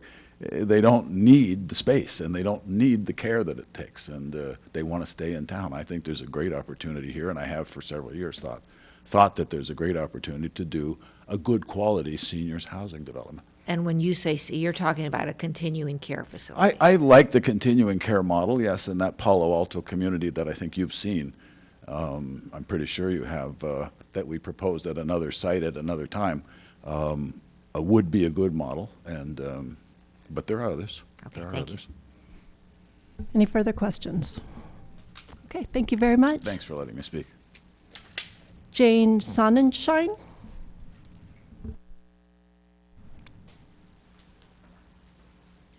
Good evening. I'm Jane Sonnenschein at 239 Plaza La Posada. I didn't come prepared to speak, so this is just throwing it out there. When I attended most of the meetings for the south part of the North 40 and was greatly disappointed with the amount of open space that was available and what was left. So I'm hoping that for the North 20, that someone considers more park-like space. If we're talking about hotel and residents wanting to stay closer to where they're living without having to get into the car all the time, you need to put a park-like setting in there. And I don't think that we should be counting the parking lot mediums and the grass strips between buildings as open space as what was done on the first phase 1 plan. That was really deeply disappointing. So when I heard the conversation about what do we do with the rest of the land after we know that so many acres is going to be utilized for this next concept that's been talked about, some kind of park. I know it's pretty typical for a developer to have to do that as a requirement to develop a certain amount of land. And then also I know for myself, when I go to a community meeting, while I do tend to read the thick stats that are given, I think most people are very visual, and you had asked whether there should be some kind of a drawing versus reading the whole report, and I definitely encourage you to make sure that you have drawings. And sometimes when you can get the 3D drawing model as well as an additional page, that helps people visualize a lot. So that would help.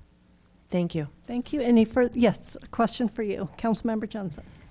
Ms. Sonnenschein, hypothetically, if there was a proposal, say you've heard the discussion regarding the hotel, there's an assertion that it needs to be higher.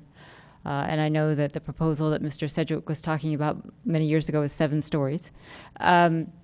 Would you trade height for a minimum land coverage to gain more open space?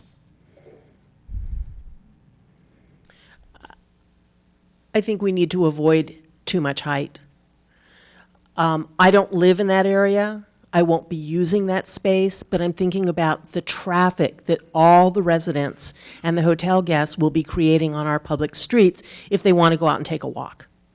Not everyone wants to walk down to the creek. Some people want a big open space.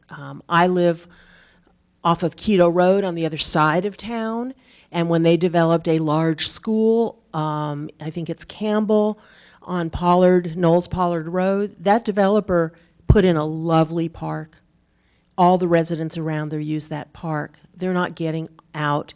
And, well, there's no traffic problem down on that side of town anyway.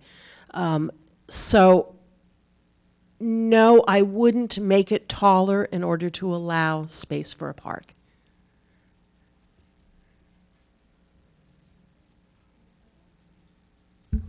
Other questions? Okay, well, thank you. Maria Risto?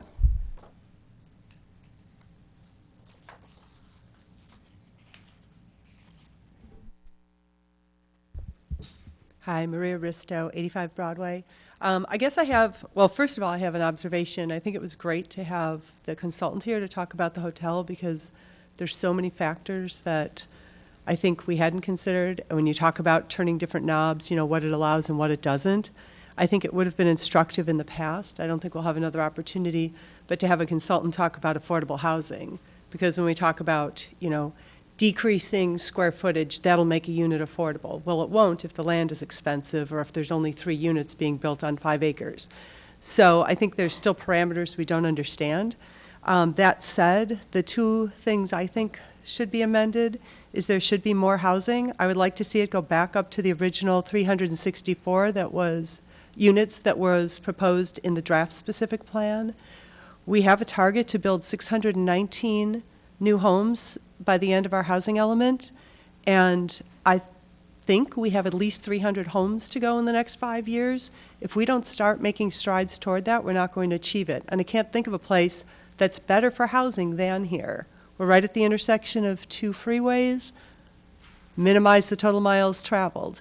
I was at a VTA meeting last night. There's discussion of putting potentially light rail or rapid bus line up the middle of 85. Bascom is a potential node. If we have housing there, that can help drive it. So I think with housing and office there, we might have potential for public transit that people are complaining we don't have. The other thing is I do think we should have more height. Unlike the previous speaker, in my mind, height does not increase traffic. Square footage does. So if we take the same square footage and allow a hotel to be taller, I think eight stories would be really tall, but maybe 6 stories. If we can get taller and narrower and space in between, I think it looks more interesting. If you're going to take the same square footage, why smash it down and crowd it up? I think a little variation, some height, some open space. And then I'm not sure. I think you need to think about whether the 60,000 or 66,000 square feet that are allowed in the Phase 1 really is sufficient. It's going to be down in the Phase 1 area. And my understanding is right now, the residential in the northern part is going to be above retail or office. Well, I don't know if I would want to live in something just on top of an office. There needs to be coffee shops, restaurants, and other things mixed in. I think we really need to think about how do we make this entire project more attractive to walking than to driving, and how do we make it attractive for the nearby residents to walk there. And if we only have one area that has neighborhood serving, you're stuck with everybody having to go to one place. I think it needs to be spread out a little, and potentially to have affordable restaurants, you need to have more than 3 of them. So those are my thoughts. Any questions? Yes, Councilmember Spector. Thank you, Madam Mayor. You mentioned 364 units. Is that 364 total, less, I believe, the 320 that have already been approved? So I would... 364 total. I'm saying yes, raise the total amount to 364 where we had started. So that would go up to 492, I think, total, if a total density bonus was taken, with the understanding that every single place in town where housing is built, a density bonus can be taken. So you actually jumped over to my next question, which, what does it turn out to be with the density bonus? 492 total. If I recall from last time around, I don't, pull out your calculator. Thank you. Any further questions? Okay, thank you. Rod Teague?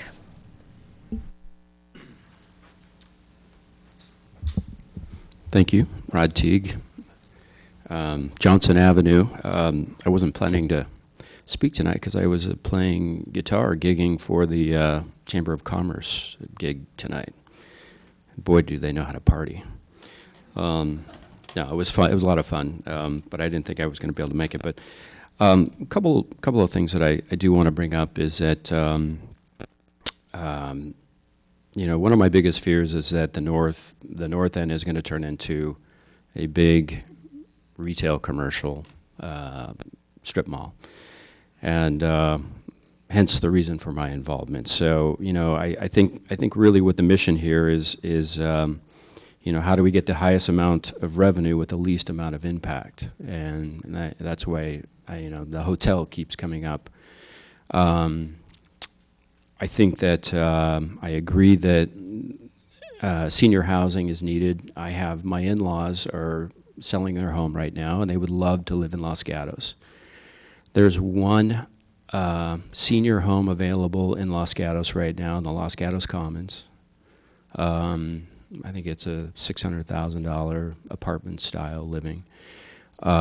So definitely senior housing is needed, and with a hotel integrated with senior housing, with some more retail, minimizing the impact of that retail big box model that generates a lot of traffic. And again, as we know, that if we go with that model, 75% of the traffic is going to be generated by the retail strip mall model. And again, Santana Row, they boast 30,000 trips a day on average. I wouldn't be standing here today if there wasn't a traffic issue and an overcrowding issue with schools, it wouldn't even hit my radar. So I think we just need to be very careful and formulaic with what we allow, with that mission of, you know, the highest amount of revenue and with the least amount of impact. And that's it. Thank you. Okay, Councilmember Spector. Thank you, Madam Mayor. Mr. Teague, I actually have notes from when you spoke in October, but I have notes on everybody. So, you said not 435,000 square feet of commercial. You said 300,000 square feet max, 200,000 for hotel, 100,000 for office retail. Now I hear you talking about a need for senior housing. Are these numbers different tonight? What are your thoughts in that regard? No, not different at all, because I think that the retail component, that commercial component at the 300,000 doesn't include the housing that needs to go there. So on top of the 300,000, we still have to provide housing, and you know it's difficult with the amount of coverage, even with a hotel. If you're only covering 4 acres with a 200-room hotel, you know, obviously you have a lot more to do with the remaining acreage. So, you know, I know there's a lot of leakage to stores like Target and, you know, a lot of these big box discount stores, but. You know, and not that I'm opposed to having, you know, a small Target type retail store. It's just, I hope we can avoid making it that retail strip mall kind of mess. Thank you. Yeah. Mr. Teague, I wanted to ask your comments on the actual plan, because I know you've read it and you've followed it. And Ms. Olson, and I asked the question of Ms. Olson, how do we get more community members to comment on what should be changed other than giving them the specific plan? And so one idea was various prototypes to comment on. One idea was a community meeting. In your mind, is that a way that you think could be helpful to get your peers to come and weigh in on the specific words that should be changed based on what the words on the paper could actually turn into on a drawing? Well, it's tough. You know, I certainly can, you know, make posts on Town Not City to generate interest on that. You know, people are very reactive. And it's really hard to have that vision. You know, first of all, you have to take the time to read and understand what the specific plan is asking for. Then you have to sort of formulate this in your mind as to what should go there. A lot of people don't really have the time to do that, and you know, I would use the Town Not City platform to obviously generate as much interest as I possibly can. You know, and that's the reason, again, why I'm here today, is after reading the specific plan that is, you know, worded in such a way that, you know, this is a conforming development to Los Gatos, the look and the feel and all these great things. And I think we just want to do everything we possibly can to have it something that this community could be very proud of. And I think if it ends up being a big strip mall, that's the mistake. So. And one last question. I'm going to ask you the question on height. You heard, actually, I'm not sure if you did hear, if you were here when the hotel consultant spoke, and he talked about just the amount of money to the land is, and so height, giving up on height for by raising the height limit, you can actually free up more space. That's one possibility. What are your thoughts on that? You know, height, I'm fine with raising the height limitation. And I still think that the community can do something where the community could acquire a couple acres in there and do something for the community. After all this, I think a bond measure, I don't know, some way to generate revenue to buy a couple acres to do something for the community would be the right thing to do. Okay, any further questions? Thank you. Thank you. Angelia Dorner?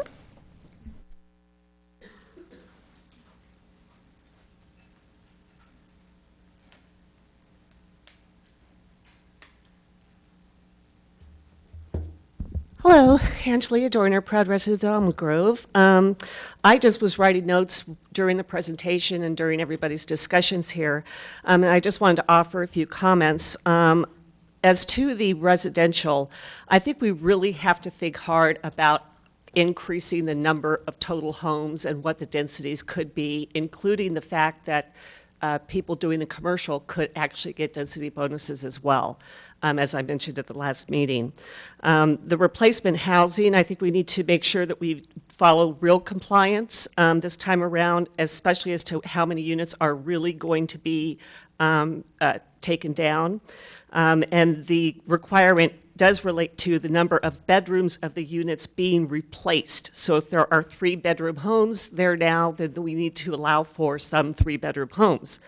Also, I think as far as limiting size and having some situation like that, there's age restrictions that are only 55 and older, which allow for a lot more flexibility in the requirements, like they don't all have to be together, they don't have to be defined that way. There's some different age categories that could be used as far as looking at doing that and coming back with the cluster kind of concept.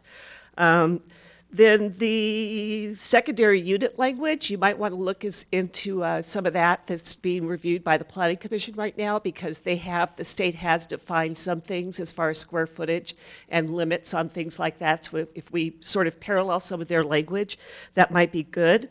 Residential hotel, I still think there's a great opportunity for something like an Embassy Suites, at least to be a part or a component. As far as the cost sharing, Good Sam would probably contribute towards residential residents, doctors. Doctors who are doing their residencies could live there. Good Sam might actually subsidize some of that. As far as some of the insurance plans, some of those actually subsidize the hotel costs, which would keep the ADR up. On what we saw earlier. Also, as far as senior housing and the continuing care, the model of Merrill Gardens in Campbell is just fabulous. I mean, it really is a great, great facility. And so I think that someone needs to sort of look into that kind of a concept as well.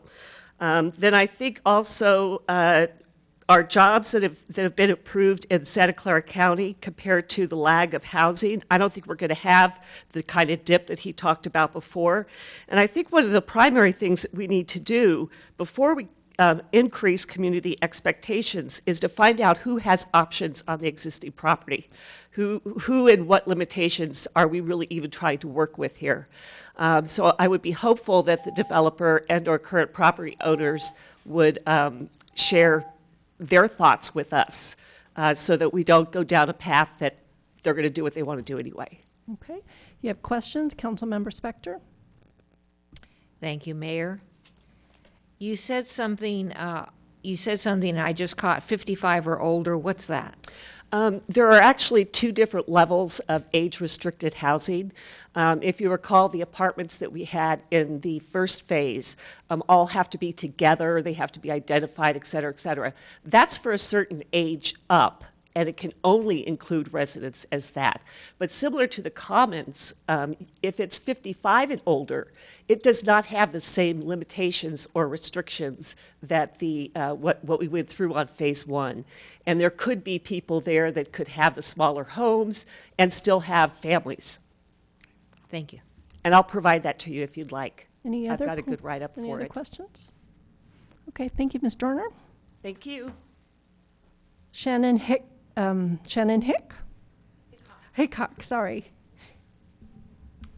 Hi, my name is Shannon Hickok. I live up in the mountains, but I work here at Good Samaritan Hospital. I work for a nonprofit organization called Access, And we provide support services to families who have loved ones hospitalized at Good Samaritan Hospital.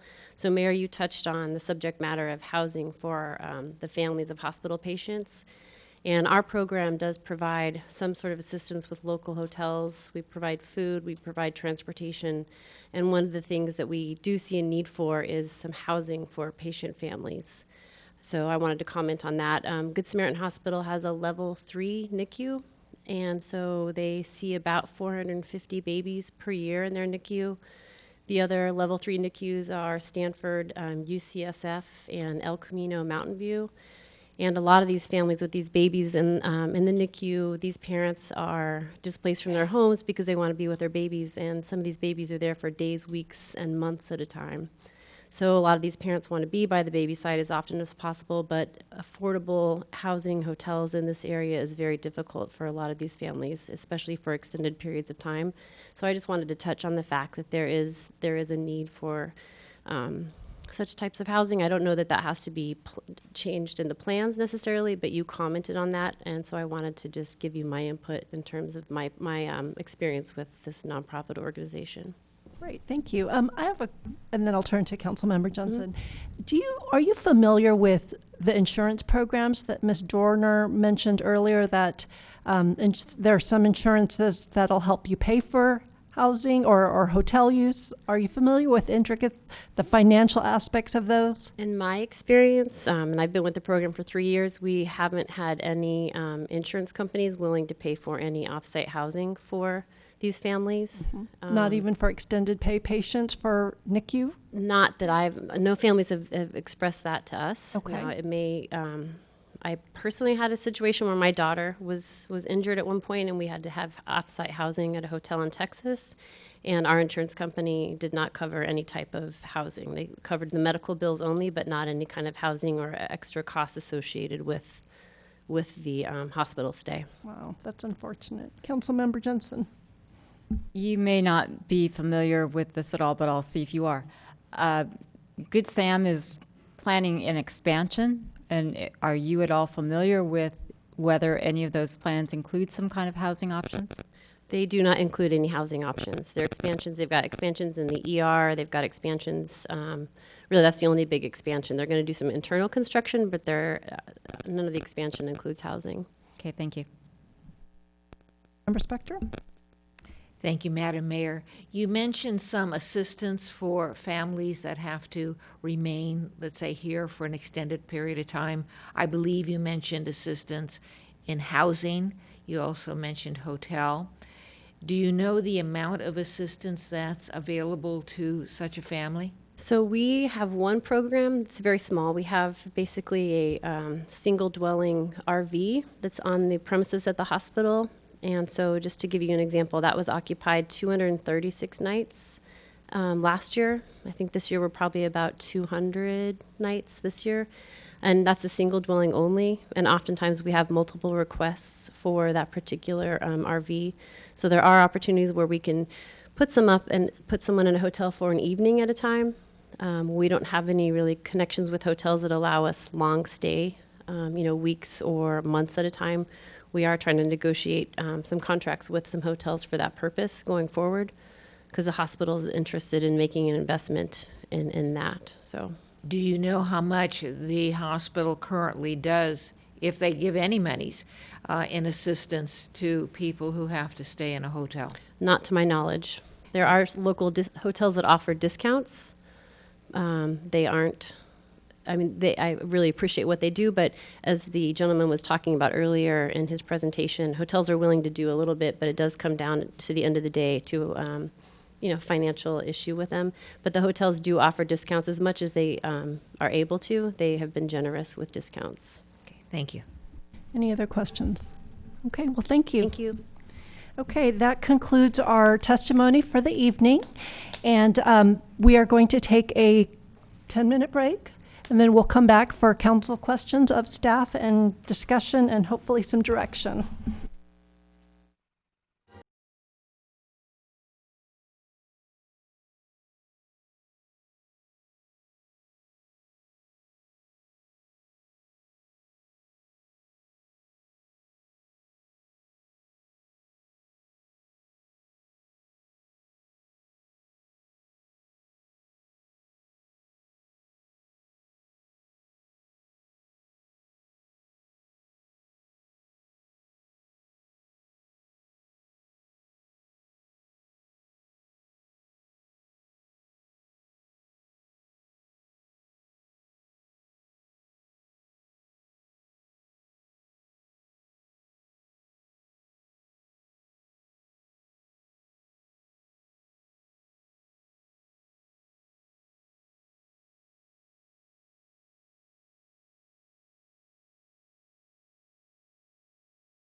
Okay, council.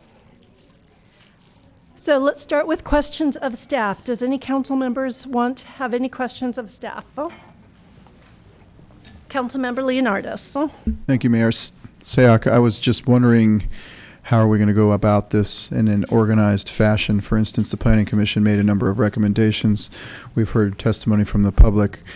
Are we going to go down like a chart, spreadsheet like we did at our last meeting? Or how do we go about handling this? Okay, so I'm going to ask all of us to turn to page 5. I'm sorry. I'm looking at the wrong. I'm looking at the end of the staff report with suggested areas for council discussion. I think what we need to talk about before we get into specific word changes is and details that the Planning Commission move forward are there's some larger issues that we still have to settle. And the biggest is the residential. We do have a finite amount that's remaining with the current specific plan. And so I think it would be helpful to hear from the council on, is that the amount that we would like to continue with, or is that an amount that we would like to change? I think there's some discussion on the hotel types. What I heard from our hotel consultant was once you design that, the amenities surrounding that are designed. So I think there's some general high-level discussion that needs to take place before we give specific direction to staff. But let's start with, do you have any specifics that you wanted to raise? Well, thank you.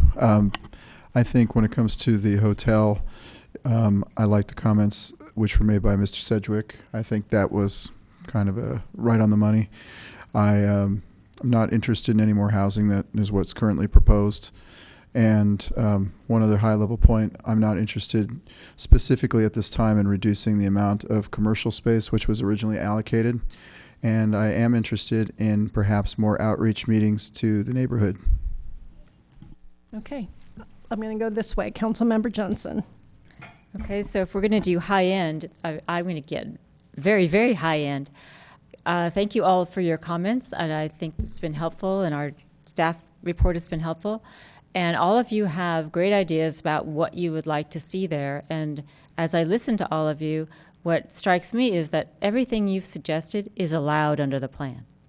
So the real issue is, well, how do we shape what's presented under the plan versus do we change the plan? And I always have some issue with, well, do we make it more specific so that the only possible thing that can go there is, I don't know, a Denny's, and then a developer doesn't want to put a Denny's in, and now you don't have anything. Or I want this kind of business or that kind of business, which we cannot dictate because we're not the developer.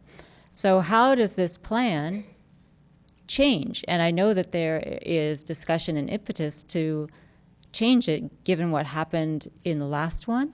But to me, it's a question of really, well, everything that I've heard can happen under this plan. So what is it that as a body for doing a conceptual structure for a piece of property that gets changed to make neighborhood serving or to make affordable restaurant or to make a certain kind of retail or to make a particular kind of housing, unless it's age restricted very specifically, but the housing can still change, as we heard, under the density bonus. A mixed-use housing project under our new state laws can get approved by objective standards.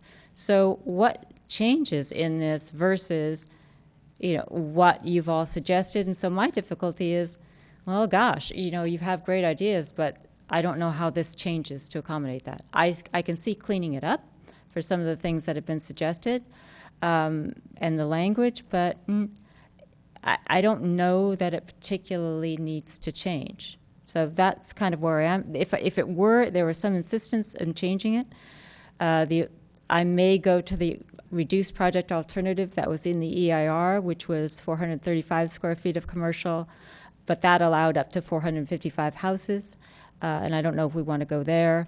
So that's kind of where I am, and I don't know where the rest of the council is.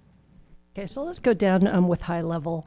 And so I'm going to pick on Ms. Olson just for a second here, just because I think what I would like to do is learn from the mistakes that or the lessons we learned from the first phase of the application, of the specific plan, actually. And what we learned was that we can all be, I can write something down and think, okay, this is absolutely crystal clear, yet the next person who reads what I write down may have a different interpretation. And what I don't want, what I absolutely don't want, is the specific plan to be finalized, and then we get an application, and then we have a deadline, and there's no longer opportunities for change. And so what I'd love is this opportunity, a middle opportunity, to share some ideas based on the discussion we had today, as well as future community meeting, and actually have comments on what does this plan's next phase look like to the developer that actually has the rights to it currently, and what are some options, so that as we look at a design, we can say, yeah, that's a little bit too high for me, or maybe I'd like more open space. And then you can actually have the discussion of, if we are willing to go up one more foot, how much more green space do we get? In an ideal world, I'd love to have that type of a discussion before finalizing the specific plan. Based on what we heard today, I do think a hotel is reasonable, and it could be the anchor for what the northern 20 acres would be. I don't want to compete with Hotel Los Gatos, but I agree that there's a happy space between Hotel Los Gatos and the Toll House that's a different design that may appeal to millennials.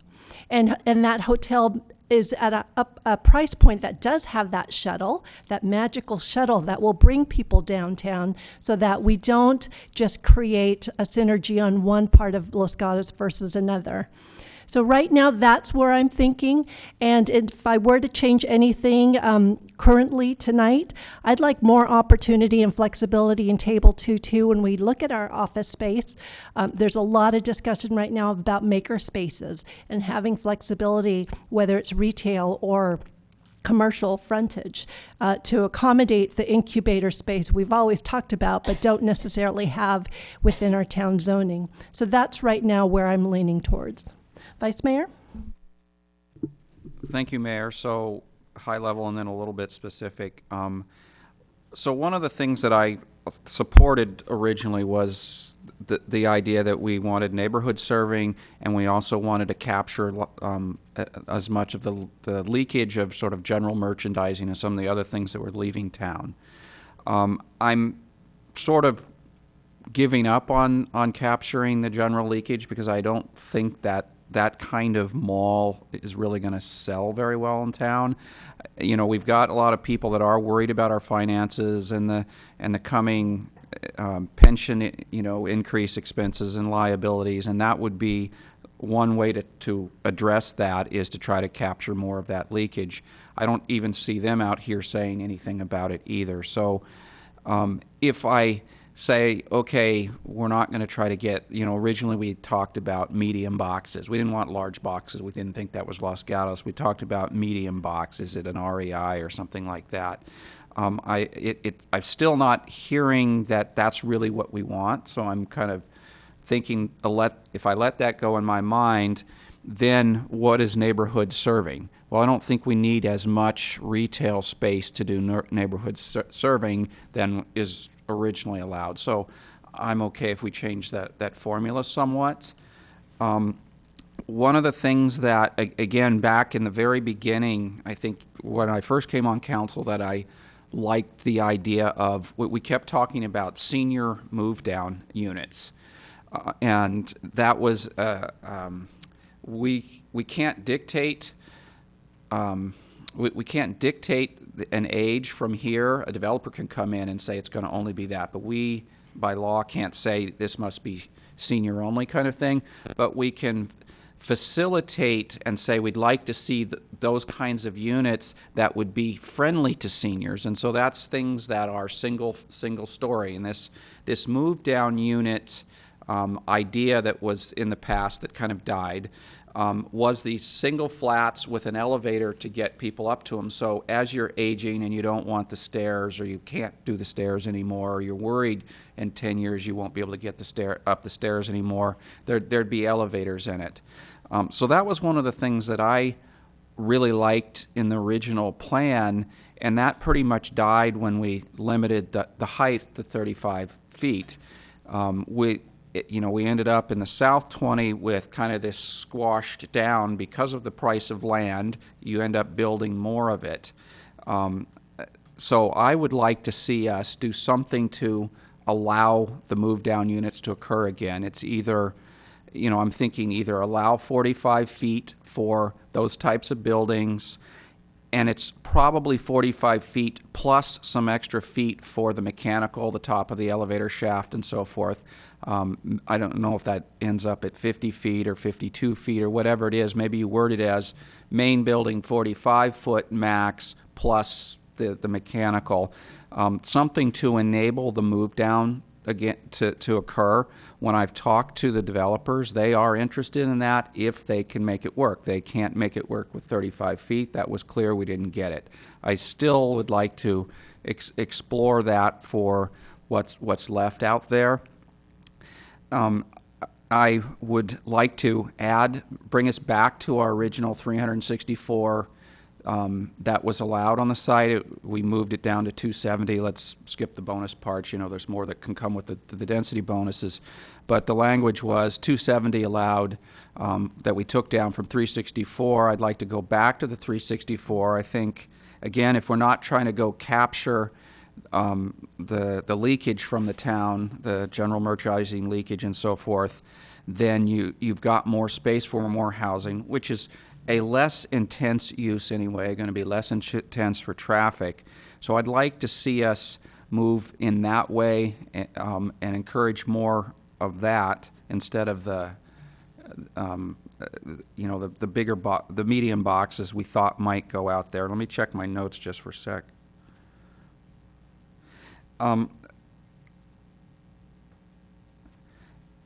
I think the other thing I would note is, again, when we went to 35 feet, the original zoning out there, the zoning now, I think technically it's specific plan zoning, but the original zoning was, I think, highway commercial, which is a 45-foot limit. So we actually went below a typical general plan limit, if I understand correctly. I'm sure somebody will correct me if I'm wrong.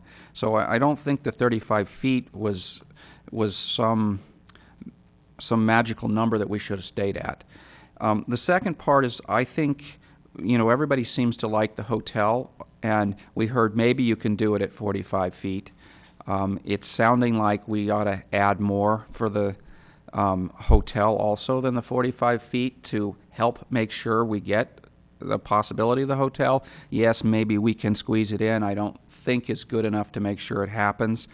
I also really like and there was original language that we took out when we limited the height to 35 that said, if you give us more open space, you can have more height. So maybe we don't just say you can have 45, we say you can have 45 if you give us more open space. And I like the idea of getting, you got to pay for the land. So if you can do more height, that means less land needs to have building on it, and it can be open for parks, or, I like the idea of a park out there, more sort of big usable space, but we've got to pay for it by allowing some more height if we really want that land. I think I'm kind of exhausted my thoughts for now. Okay, thank you.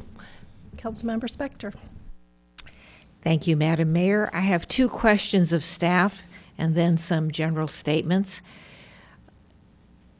There was a statement made that there is a potential for a density bonus for commercial. Could you please weigh in on that? Yes, thank you. I believe Ms. Dorner was speaking about AB 1934, which if you come in with affordable housing in conjunction with a commercial project, generally you can have up to a 20% bonus on the commercial side for various topic areas, height, reducing parking, square footage, some of those things. Concessions. Yes, concessions. Thank you. And then there was also testimony about housing for, and this came up several times, housing for those who are 55 or older. The Commons was used as an example at least once, maybe twice. What rights does the town have with regard to something like the Commons versus the discretion of the developer? So I believe, as we spoke about before, and Mr. Schultz can weigh in as well, we can't dictate that it has to be that. If a developer comes forward with a project and says we are going to restrict it, then that is appropriate. You could also add language encouraging it or even potentially incentives, but we can't require that there be senior affordable housing. We could have incentives? Is that what I heard you say? We could. All right, those are my two questions, and now some general thoughts, as others have said, high level. I support a hotel there. I've supported a hotel there since we first started working on this in, 2010. And it has always been something that the community has been comfortable with. I think that the report we had from the consultant was very helpful. As with Mr. Leonardis, I thought that Mr. Sedgwick's testimony was compelling in the sense that we can use 3 acres. We don't have to increase the height above 45 feet. But in any event, in a simple sense, a hotel is very acceptable to me. The other thing that is acceptable to me now, and it always has been, and it's something that in the years that this specific plan has been considered, is our offices and sometimes specifically incubator units. So that is something that is acceptable to me and that I would be able to support. Right now I'm having concerns about residential and adding more residential on the north part of the property in addition to what's already there on the south part of the property. Understanding that whatever number we put there can become a higher number by way of the density bonus, can become different, larger, whatever, by virtue of the concessions. So given those parameters, right now I am not prepared to support residential based upon what I've heard. I think it's important going forward that we protect the existing units, however the law allows us to do that. With regard to the square footage, we have table 2-2 on our commercial. I'm good with the 250,000 square feet. With regard to the additional 400,000 square feet, I'm not prepared to go there yet. So that'd be a total of 650 less what's already there. So I'm not there yet. Let's see, the Innovation Hub is always appealing. Additional green open space as opposed to what the specific plan currently allows, which is all different types of open space, some of which is gray and cement. And lastly, nobody has talked about this specifically, but as someone who travels quite a bit, what you need when you arrive someplace at 10 o'clock at night, you need a place to get your milk and your coffee and your bagels. And if we're going to have a hotel, if the hotel doesn't necessarily have that opportunity within it, then I think that should be the kind of market that would be very well used in the northern part of the property.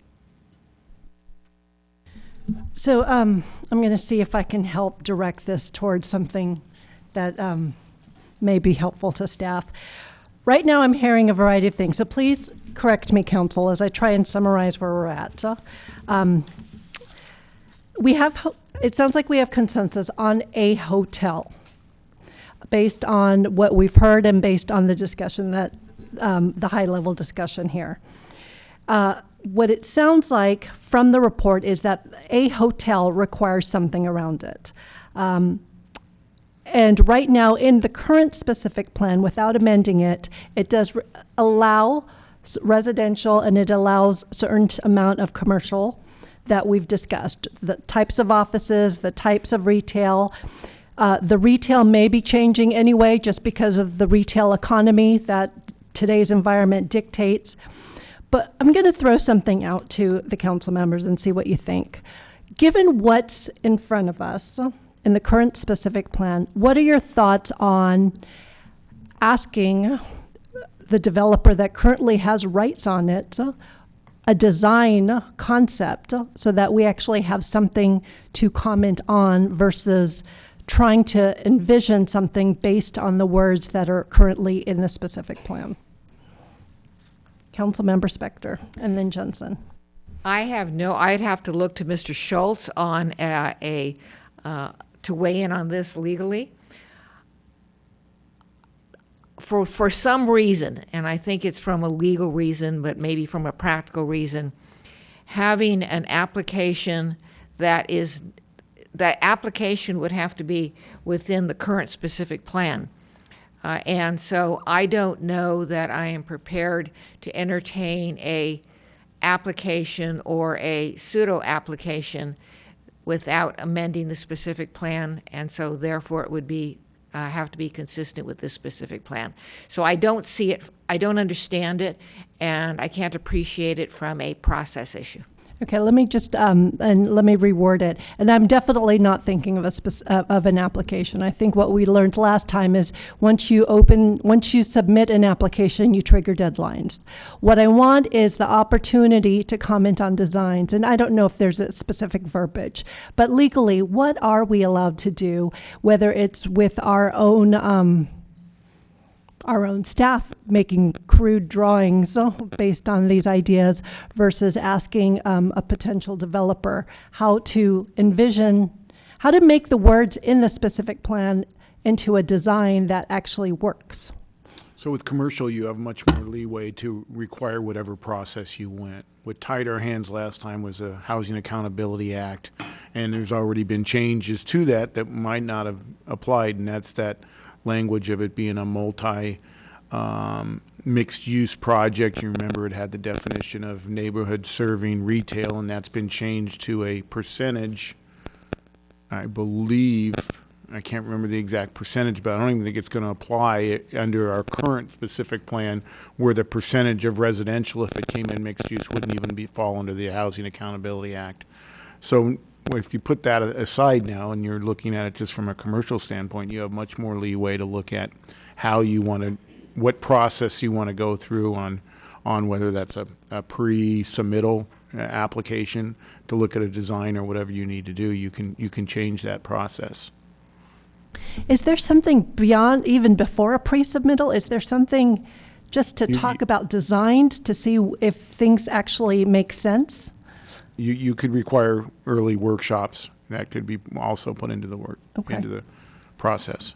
Councilmember Johnson and then Leonardis. Two observations. One, if I were a developer, I don't know that I'd want to bring 5 samples for people to comment on and have them all shot down. I might be better off just doing an application. I get the concept. It's an interesting concept, but I don't know how that ends up working. Having participated in the advisory committee for this, having participated in Los Gatos Boulevard, charrettes, it's an interesting concept, but it often doesn't work in practice, so I don't know how that would work. My other comment about, we need to change the specific plan, okay, because we all like hotel. Well, table 2-2 says office/hotel, 250,000 square feet. So I guess my question is that enough? Or does the commercial, it's only limited to office and hotel? So if we wanted to do incubators, office, and a hotel, does that mean that 250,000 square feet needs to get changed? That's the kind of thing that I would say, okay, there's an amendment that may make sense given what people want, but a hotel can happen under this plan, as can office. So I'm still struggling with what needs to get changed. Okay, Councilmember Leonardis. Thank you, Mayor. I was thinking that if the developer were interested, they could provide 2 or 3 models of concepts We had the model out in the lobby here for a while for the phase 1, and provide those in a format where the public can look at it, all within the parameters of the existing specific plan. So that would be an idea that I would support. I'm going to ask the question of staff.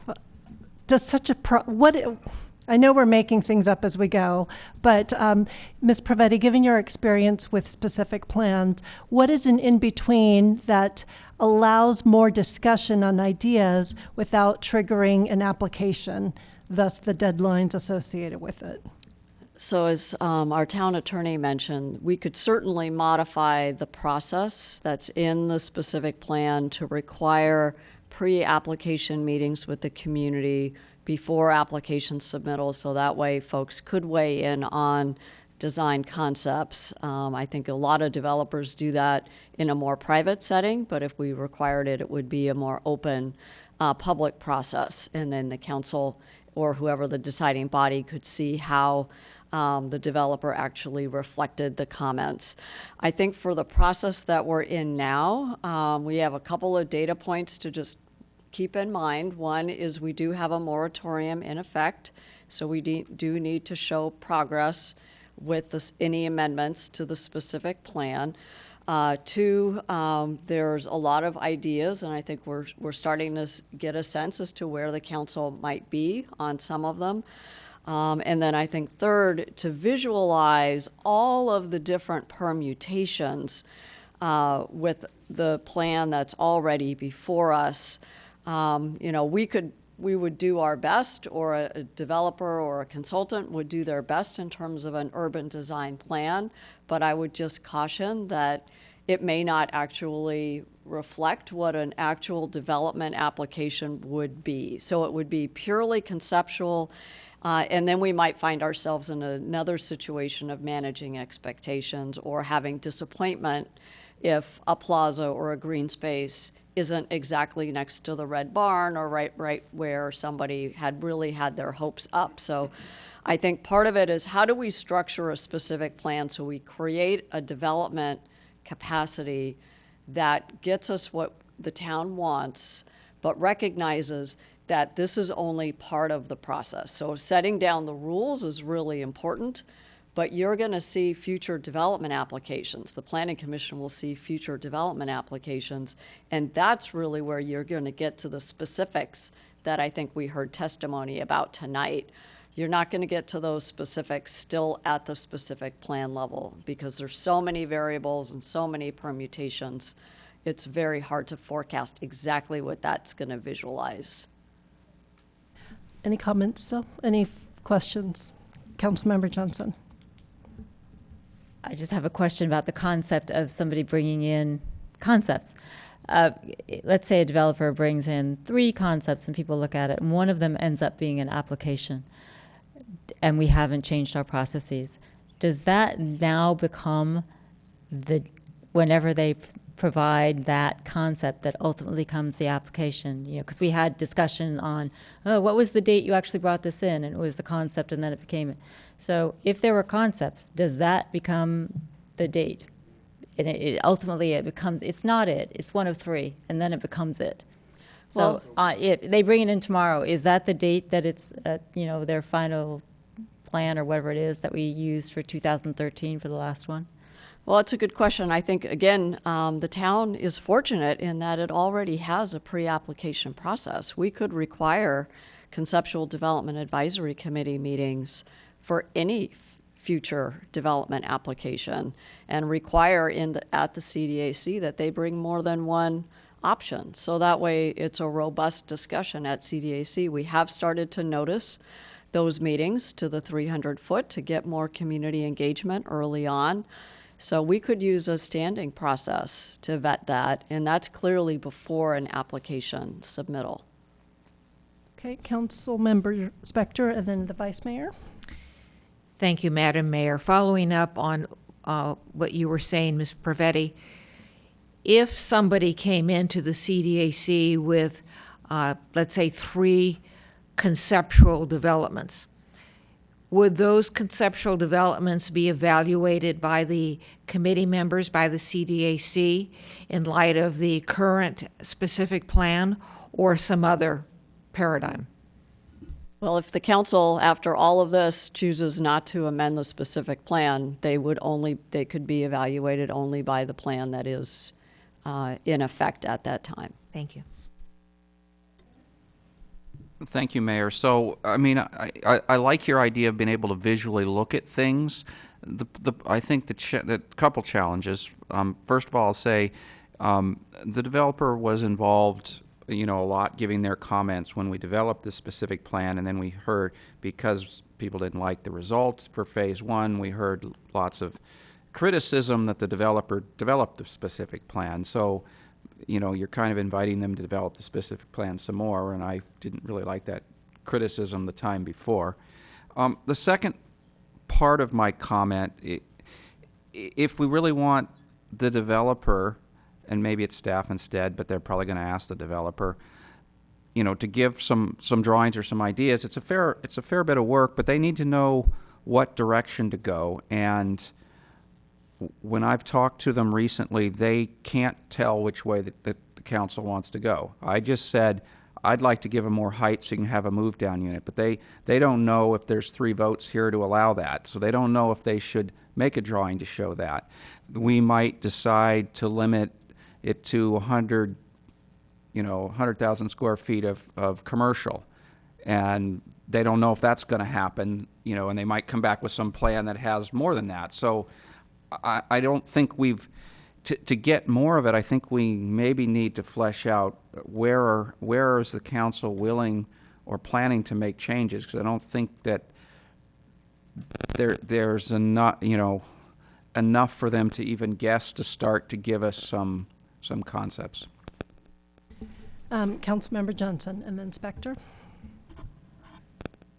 Again, my overall is, I'm not sure why we would need to change it, but to go with the vice mayor, if I look at table 2-2 and I say, okay, 250,000 square feet is not enough for incubator office and a hotel, so perhaps that needs to change.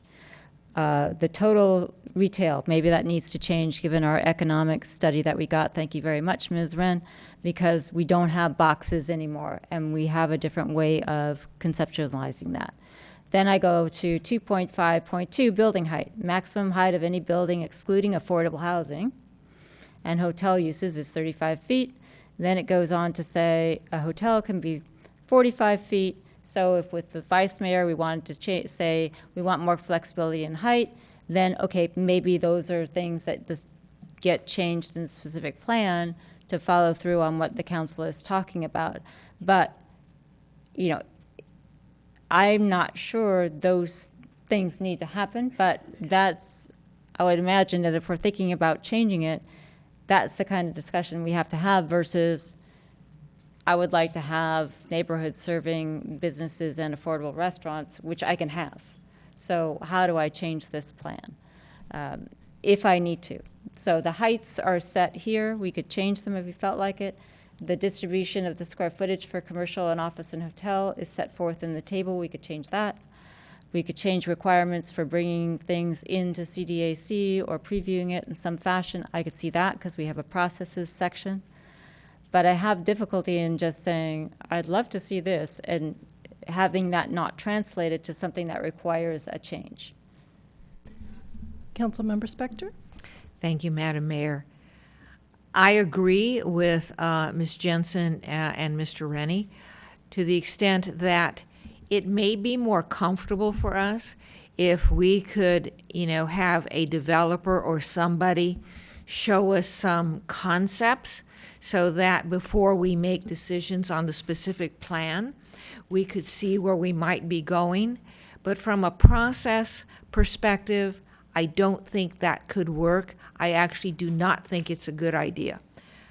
Okay. I agree, however, that the potential changes on the specific plan are could be fairly general. We could, Barbara might say, I don't want any more residential, and 4 other people say, I want as much residential as I can get.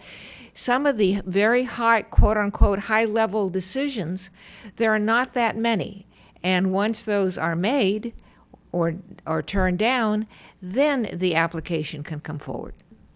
Okay, so I'm going to pose some, Councilmember Leonardis, and then I'm going to pose some high-level questions to the council so that we can start to see where we are. Go ahead, Councilman.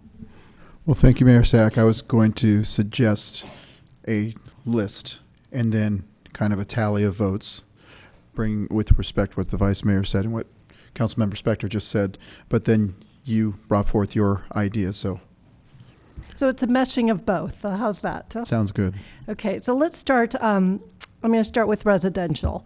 Right now, and I'm going to, the caveat is that we're trying to work under, my favorite word, the guardrails of the EIR, where there are various options that are movable, but ultimately the total traffic load that was analyzed in the EIR cannot change. Otherwise, we have to redo that.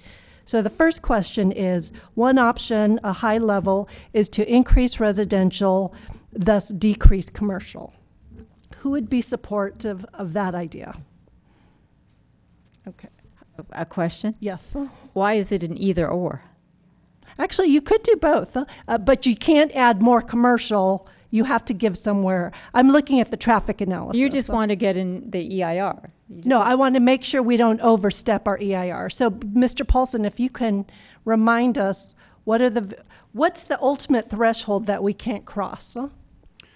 So from a residential perspective, you can go up to 364, which would not require a modification to the commercial numbers that are currently in the specific plan. The specific plan looked at 580,000 square feet, and we reduced that down to 435 ultimately of new. And so that was part of the environmentally superior alternative that was evaluated. And so you would still be within that realm, and it does not require a reduction in commercial. Okay. So as long as we stay within those maximums, okay. So first question to council. Yes, Councilmember Johnson. A question about that. For example, the office hotel is a component of that 435.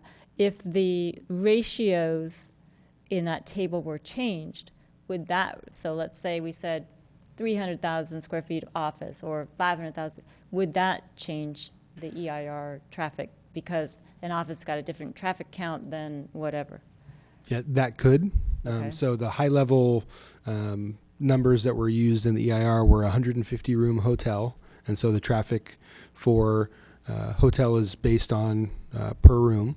And then the maximum office that was studied was 125,000 square feet. But that was split in between general office and medical office, which medical office came off the table. So we still have a box that probably still has some trips that could be reallocated, but we'd have to do that analysis based on what the council desired from an amendment perspective. So then in terms of process, the direction that we give you tonight, ultimately you would have to go back and look and make sure that we're within the thresholds. That's the correct. maximum thresholds. Correct. Okay. So again, council, now understanding that it's direction that has to be further analyzed, let's just go into the land use types. And let's see, just by show of hand, who would be, again, in favor of increasing residential on the site? Okay, so we have 2. Yes, Councilmember. And just, I want to make sure we're all on the same page. When you say increasing residential, increasing it from what number and what is that number based upon? Is it based upon the current specific plan? Is it based upon density bonus? Is it based upon concessions? What is that number? Moving from the numbers that I'm working from is from the current specific plan. And then to me, it's undetermined what the number, the maximum residential, but I just wanted to see if there was any appetite of increasing any residential. And so that answers that too. Okay, so right now we're looking at a hotel of 150 rooms, which was comparable to what was discussed. Would anyone like to see any movement of that to make a larger hotel? 2, Okay, so there's 5. Okay. And then I guess, and please correct me, Mr. Paulson, if that were to be increased, then because the office numbers would have to be decreased, correct? Correct. Okay. And so based on how many rooms, we would need to know how many more rooms. That's correct. And so I think the realm that was discussed in the study was 150 to 200. Okay. So if the council is comfortable with the maximum of 200, then we can look at those parameters from a traffic perspective. I think the other concept with this table and all of this discussion is these are maximums for these categories. So you cannot achieve the maximum in each of these categories under the specific plan. So if a hotel, for instance, comes in and takes up 200 rooms and takes up that traffic, you're not going to be able to have as much office or as much general commercial because there are basically levers, which we talked about before. Once you pull one, it trips another one. And so we would have to do those analyses when an application came forward. Okay. And so I just want to see where's everyone's appetite to go to that 150 to 200 max hotel, just by show of hand. Maximum 200 rooms, basically. Okay. Okay, and then with regard to the hotel, who is willing to look at increasing the height limit if it means more open space? So, okay, so you have 3. And so I put that height limit with hotel, but who is interested in looking at an overall relaxation of height limit for more open space, period? Okay, so just 2. So right now it looks like hotel. There's a possibility, not for anything else.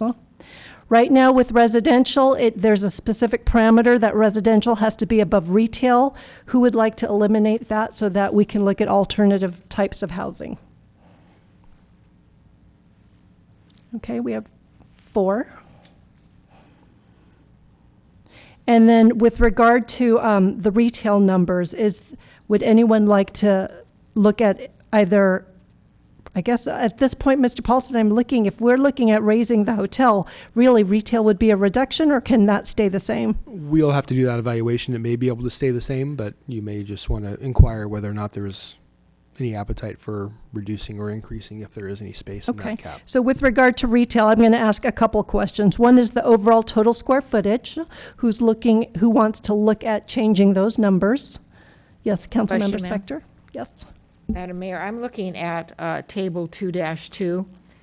That has office hotel at 250,000 square feet, and then it has other things, including retail, at 400,000 square feet. I would increase office and either decrease the whole amount of commercial or decrease some of it. But right now, we are off that chart, so to speak. Okay, and so I'm going to ask question of staff. Really, to do the traffic analysis, do you need to look at, by increasing hotel to 200 rooms, what's left, and then we have to divvy up what's left? Or is it best to look at a reduction in retail and or office at this point? I'm not sure if my PPW colleagues are raising their hands, but assuming they're not yet, I think there's a lot of moving parts here because you have the 250, you have the 400, but the max cap for new is 435. Right. So the amount studied in the specific plan is 580. So we have some cap under the EIR, but it's going to be running different models of scenarios from a square footage perspective, and we can run some rough ones and see what flexibility we have there. But again, a lot of it's going to be this challenge that we talked about a few meetings ago, which is if someone comes through the door with a hotel and an office of X, that will in and of itself reduce the amount of additional general commercial that can come forward. Okay, so let me ask just a very even more general question. Who would like staff to run those numbers so that we can at least see rough calculations? If the hotel goes up to 200 rooms, what's the capacity left for office and or retail? Okay, so yes, Councilmember Johnson. Question for staff, and I apologize, I'm going to go back to my previous question and see if I can get a different, or at least an answer that I understand better. if I'm talking about just changing what's within the box, so if do I then have to run numbers because an office has X number of trips versus a restaurant has Y number of trips? So I can't just change the box that says 250 to 300, or change the box that says 400 to 200 and put in a different box for office that says 100. You actually could, because there's also the caveat that says it can't exceed the trips that were studied in the EIR. So you could do that. If you want to just have a little bit more information, then we can just look at those numbers roughly. But there are other opportunities that handle that so that we don't go above and beyond what's analyzed in the EIR. Okay, so thank you. So Madam Mayor, I raise my hand that I would like that analyzed, because I think what I'm hearing is a different configuration of that square footage. Okay, so just again, who would like staff to just, if we go up to 200-room hotel, just a rough calculation analysis of what the different examples 2.2 can lead to? Okay, so you have 5 there. Yes, Vice Mayor. So information's always good, but I want to be careful that we don't assume we're going to get a 250-room hotel and we've limited everything else, because you got to leave enough flexibility that a good application can come forward. So it's good to know if we get 250, but I would be opposed to limiting the other categories, assuming we're getting exactly a 250-room hotel, or 200, whatever your number you said. Yes, and comment noted. And again, this would just give us more information before a final decision is made. Yes. If I could just ask a clarifying question. Yes. From the vote that was just taken, the raising of hands, it's implied that that's still within the 435,000 square foot cap. Or did you also want to study the potential of using some of the additional EIR capacity and what those square footages might result in? That's a great clarification. Thank you. I was presuming under the existing 435, but if anyone is, let's ask the question, is anyone looking to increase 435 to up to 580? Okay, none. Thank you for that clarification. Okay, we've also talked about height. We've looked at retail. Are there any other high-level areas that any of the council members think would be useful to have other council members weigh in on? Yes, Councilmember Leonardis. One quick question. So what is the remaining housing capacity that we are allowed at this time? Considering the amount of housing that's being put into phase 1. So that's 33 units left in the 270 cap, and then it could be up to, I believe it's 45 if someone applied for a density bonus. Thank you. That's what I thought. Okay. And Mr. Paulson, the way it's currently written, that 33 has to be above retail, correct? That's correct. Okay. I'm sorry. What? Yes, but I understood that we had raised our hands with as to whether we'd consider changing that for alternative designs. Okay, and staff, I'm going to look towards staff. Is there any suggested high-level land use discussion items you think are worthy when you're looking at revising the specific plan, at least the land uses that are in Table 2.2, as well as just the broad level uses that are in the plan? I guess one that comes to mind was brought up at Planning Commission, and Council discussed it this evening, and Mr. Sedgwick brought it up as well. Continuum of care facilities is not currently listed in the permitted uses, and so whether or not the council would be interested in that type of facility being either permitted or permitted with a conditional use permit. Okay, and is that remind me, that is considered a business, a commercial? It would be commercial square footage. Commercial square footage, and it would have to be included in our table for an allowable, permitted use. That's correct. Okay, so after hearing Mr. Paulson's question, who would like that to be looked at as a permissible use? Raise your hand. So. Well, I had a question. Okay, so Councilmember Spector, why don't you ask your question?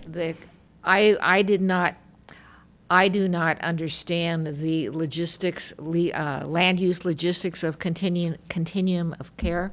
So it would be considered a commercial use? That's correct. All right, and I'm probably going to raise my hand, but can you just give me, I'm looking at this table now on 2-2. If there was such a care facility, do you have any concept of how large it would be, just generally? We don't, but we can come back to you with some information on some existing facilities in town. We have 2.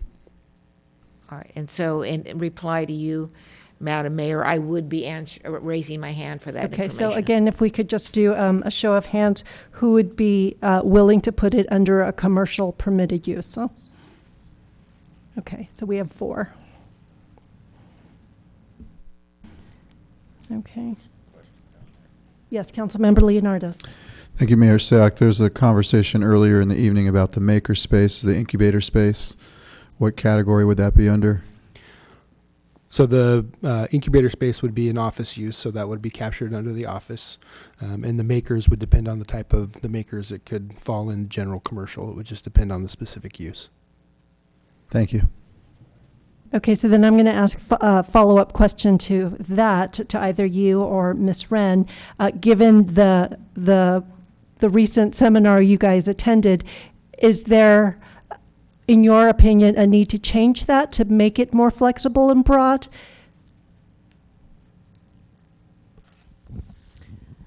Given much of the discussion that's been happening in the professional industry around retail, flexibility really is most ideal. As you've all indicated tonight, it's setting ground rules of kind of sizes of overall pads is something that people can work within, but to look at specific uses or to look at really saying, only 100 can be makers and only 100 can be incubator is really puts anybody in a position where it might be hard to fill that space 6 months down the road or maybe even 6 years down the road. So looking at the ability to stay dynamic with the retail industry, and retail meaning any sort of commercial or food retail type use. Okay, so then if I were to, my understanding then based on your answer is that given the high level changes we're asking Mr. Paulson to do at this moment, it does not preclude anything. Yeah, that's correct. So even talking about the amenities with the hotels and all of that, if you just look at a broad cap, I think that then gives the developer the ability to kind of look at what works with whatever hotel they have come in and whatever kind of amenities could match those, match their plan. So it's hard. I think giving that broad envelope and that broad ceiling really makes the most sense rather than trying to get to the nitty-gritty of each category. Okay, thank you. And then the last high-level question I want to ask council members of the process. Would there be support of changing the process so that CDAC, 2 CDAC meetings be held before an official application is submitted? Does it have to be 2? Yes, I would like to, because sometimes the first one isn't going to be well attended. As opposed to 10? Oh, I'm thinking at least a 7? minimum of 2 Okay. is what I All right. was suggesting. Okay, thank you. But I'm open to the number as a minimum of 2. So would there be support in changing the process so that would be instituted into the specific plan? Okay, so you have 4 there. And then any other changes that anyone would like to propose at this stage? Okay, and I look to staff again. Is there anything that you need to be captured before you take this back for further analysis? I guess the only other item potentially would be whether or not, I think we heard this evening from both the public and the council, whether or not we want to increase the green open space requirement from the current 20% to some other number. And just for everyone's information, the current requirements in the specific plan is 30% of open space and 20% of that has to be green open space. And clarify, my understanding is parking lots are not included, but can you please clarify? Parking lots are not included in the hardscape portion of open space or open space at all. Okay. Council members, would anyone like any suggested changes to the open space requirements? Okay. Okay, thank you, Mr. Paulson. And any others? Okay, yes. Oh, I'm sorry, Councilmember Johnson. It's just a request for staff, and I don't know if this is too hard, let me know. But in doing the analysis for how traffic counts work, or if we change the boxes around, there are lots of ways to do traffic counts. There are alternatives. The town has its own alternatives. When we did the EIR, there's alternatives for evaluating mixed-use projects that we used previously. So at least for me, it would be helpful to have something in addition to the ITE box, if that's possible, or is it not possible? I know we did a urban, I forget what it was. There was for the last EIR, we requested specific alternatives to doing those traffic counts, and I don't know if it makes a difference with changing retail, with a different kind of office model, et cetera, as to what those traffic things would be and how traffic counts get captured ideally in a mixed-use environment. So I'd just be looking for different numbers, except aside from flipping over the manual, is what I'm asking for. Thank you. Lisa Peterson, town engineer. Ultimately, in order to do that, it would require an analysis of other office, similar types of facilities. That's how that other analysis is done. So that would be something that would probably require us to hire or talk to our traffic consultant, TJKM. So never mind, thank you. Thank you. Okay, and then because this is something that obviously this is going to be continued, we don't know what the date certain is. Excuse me.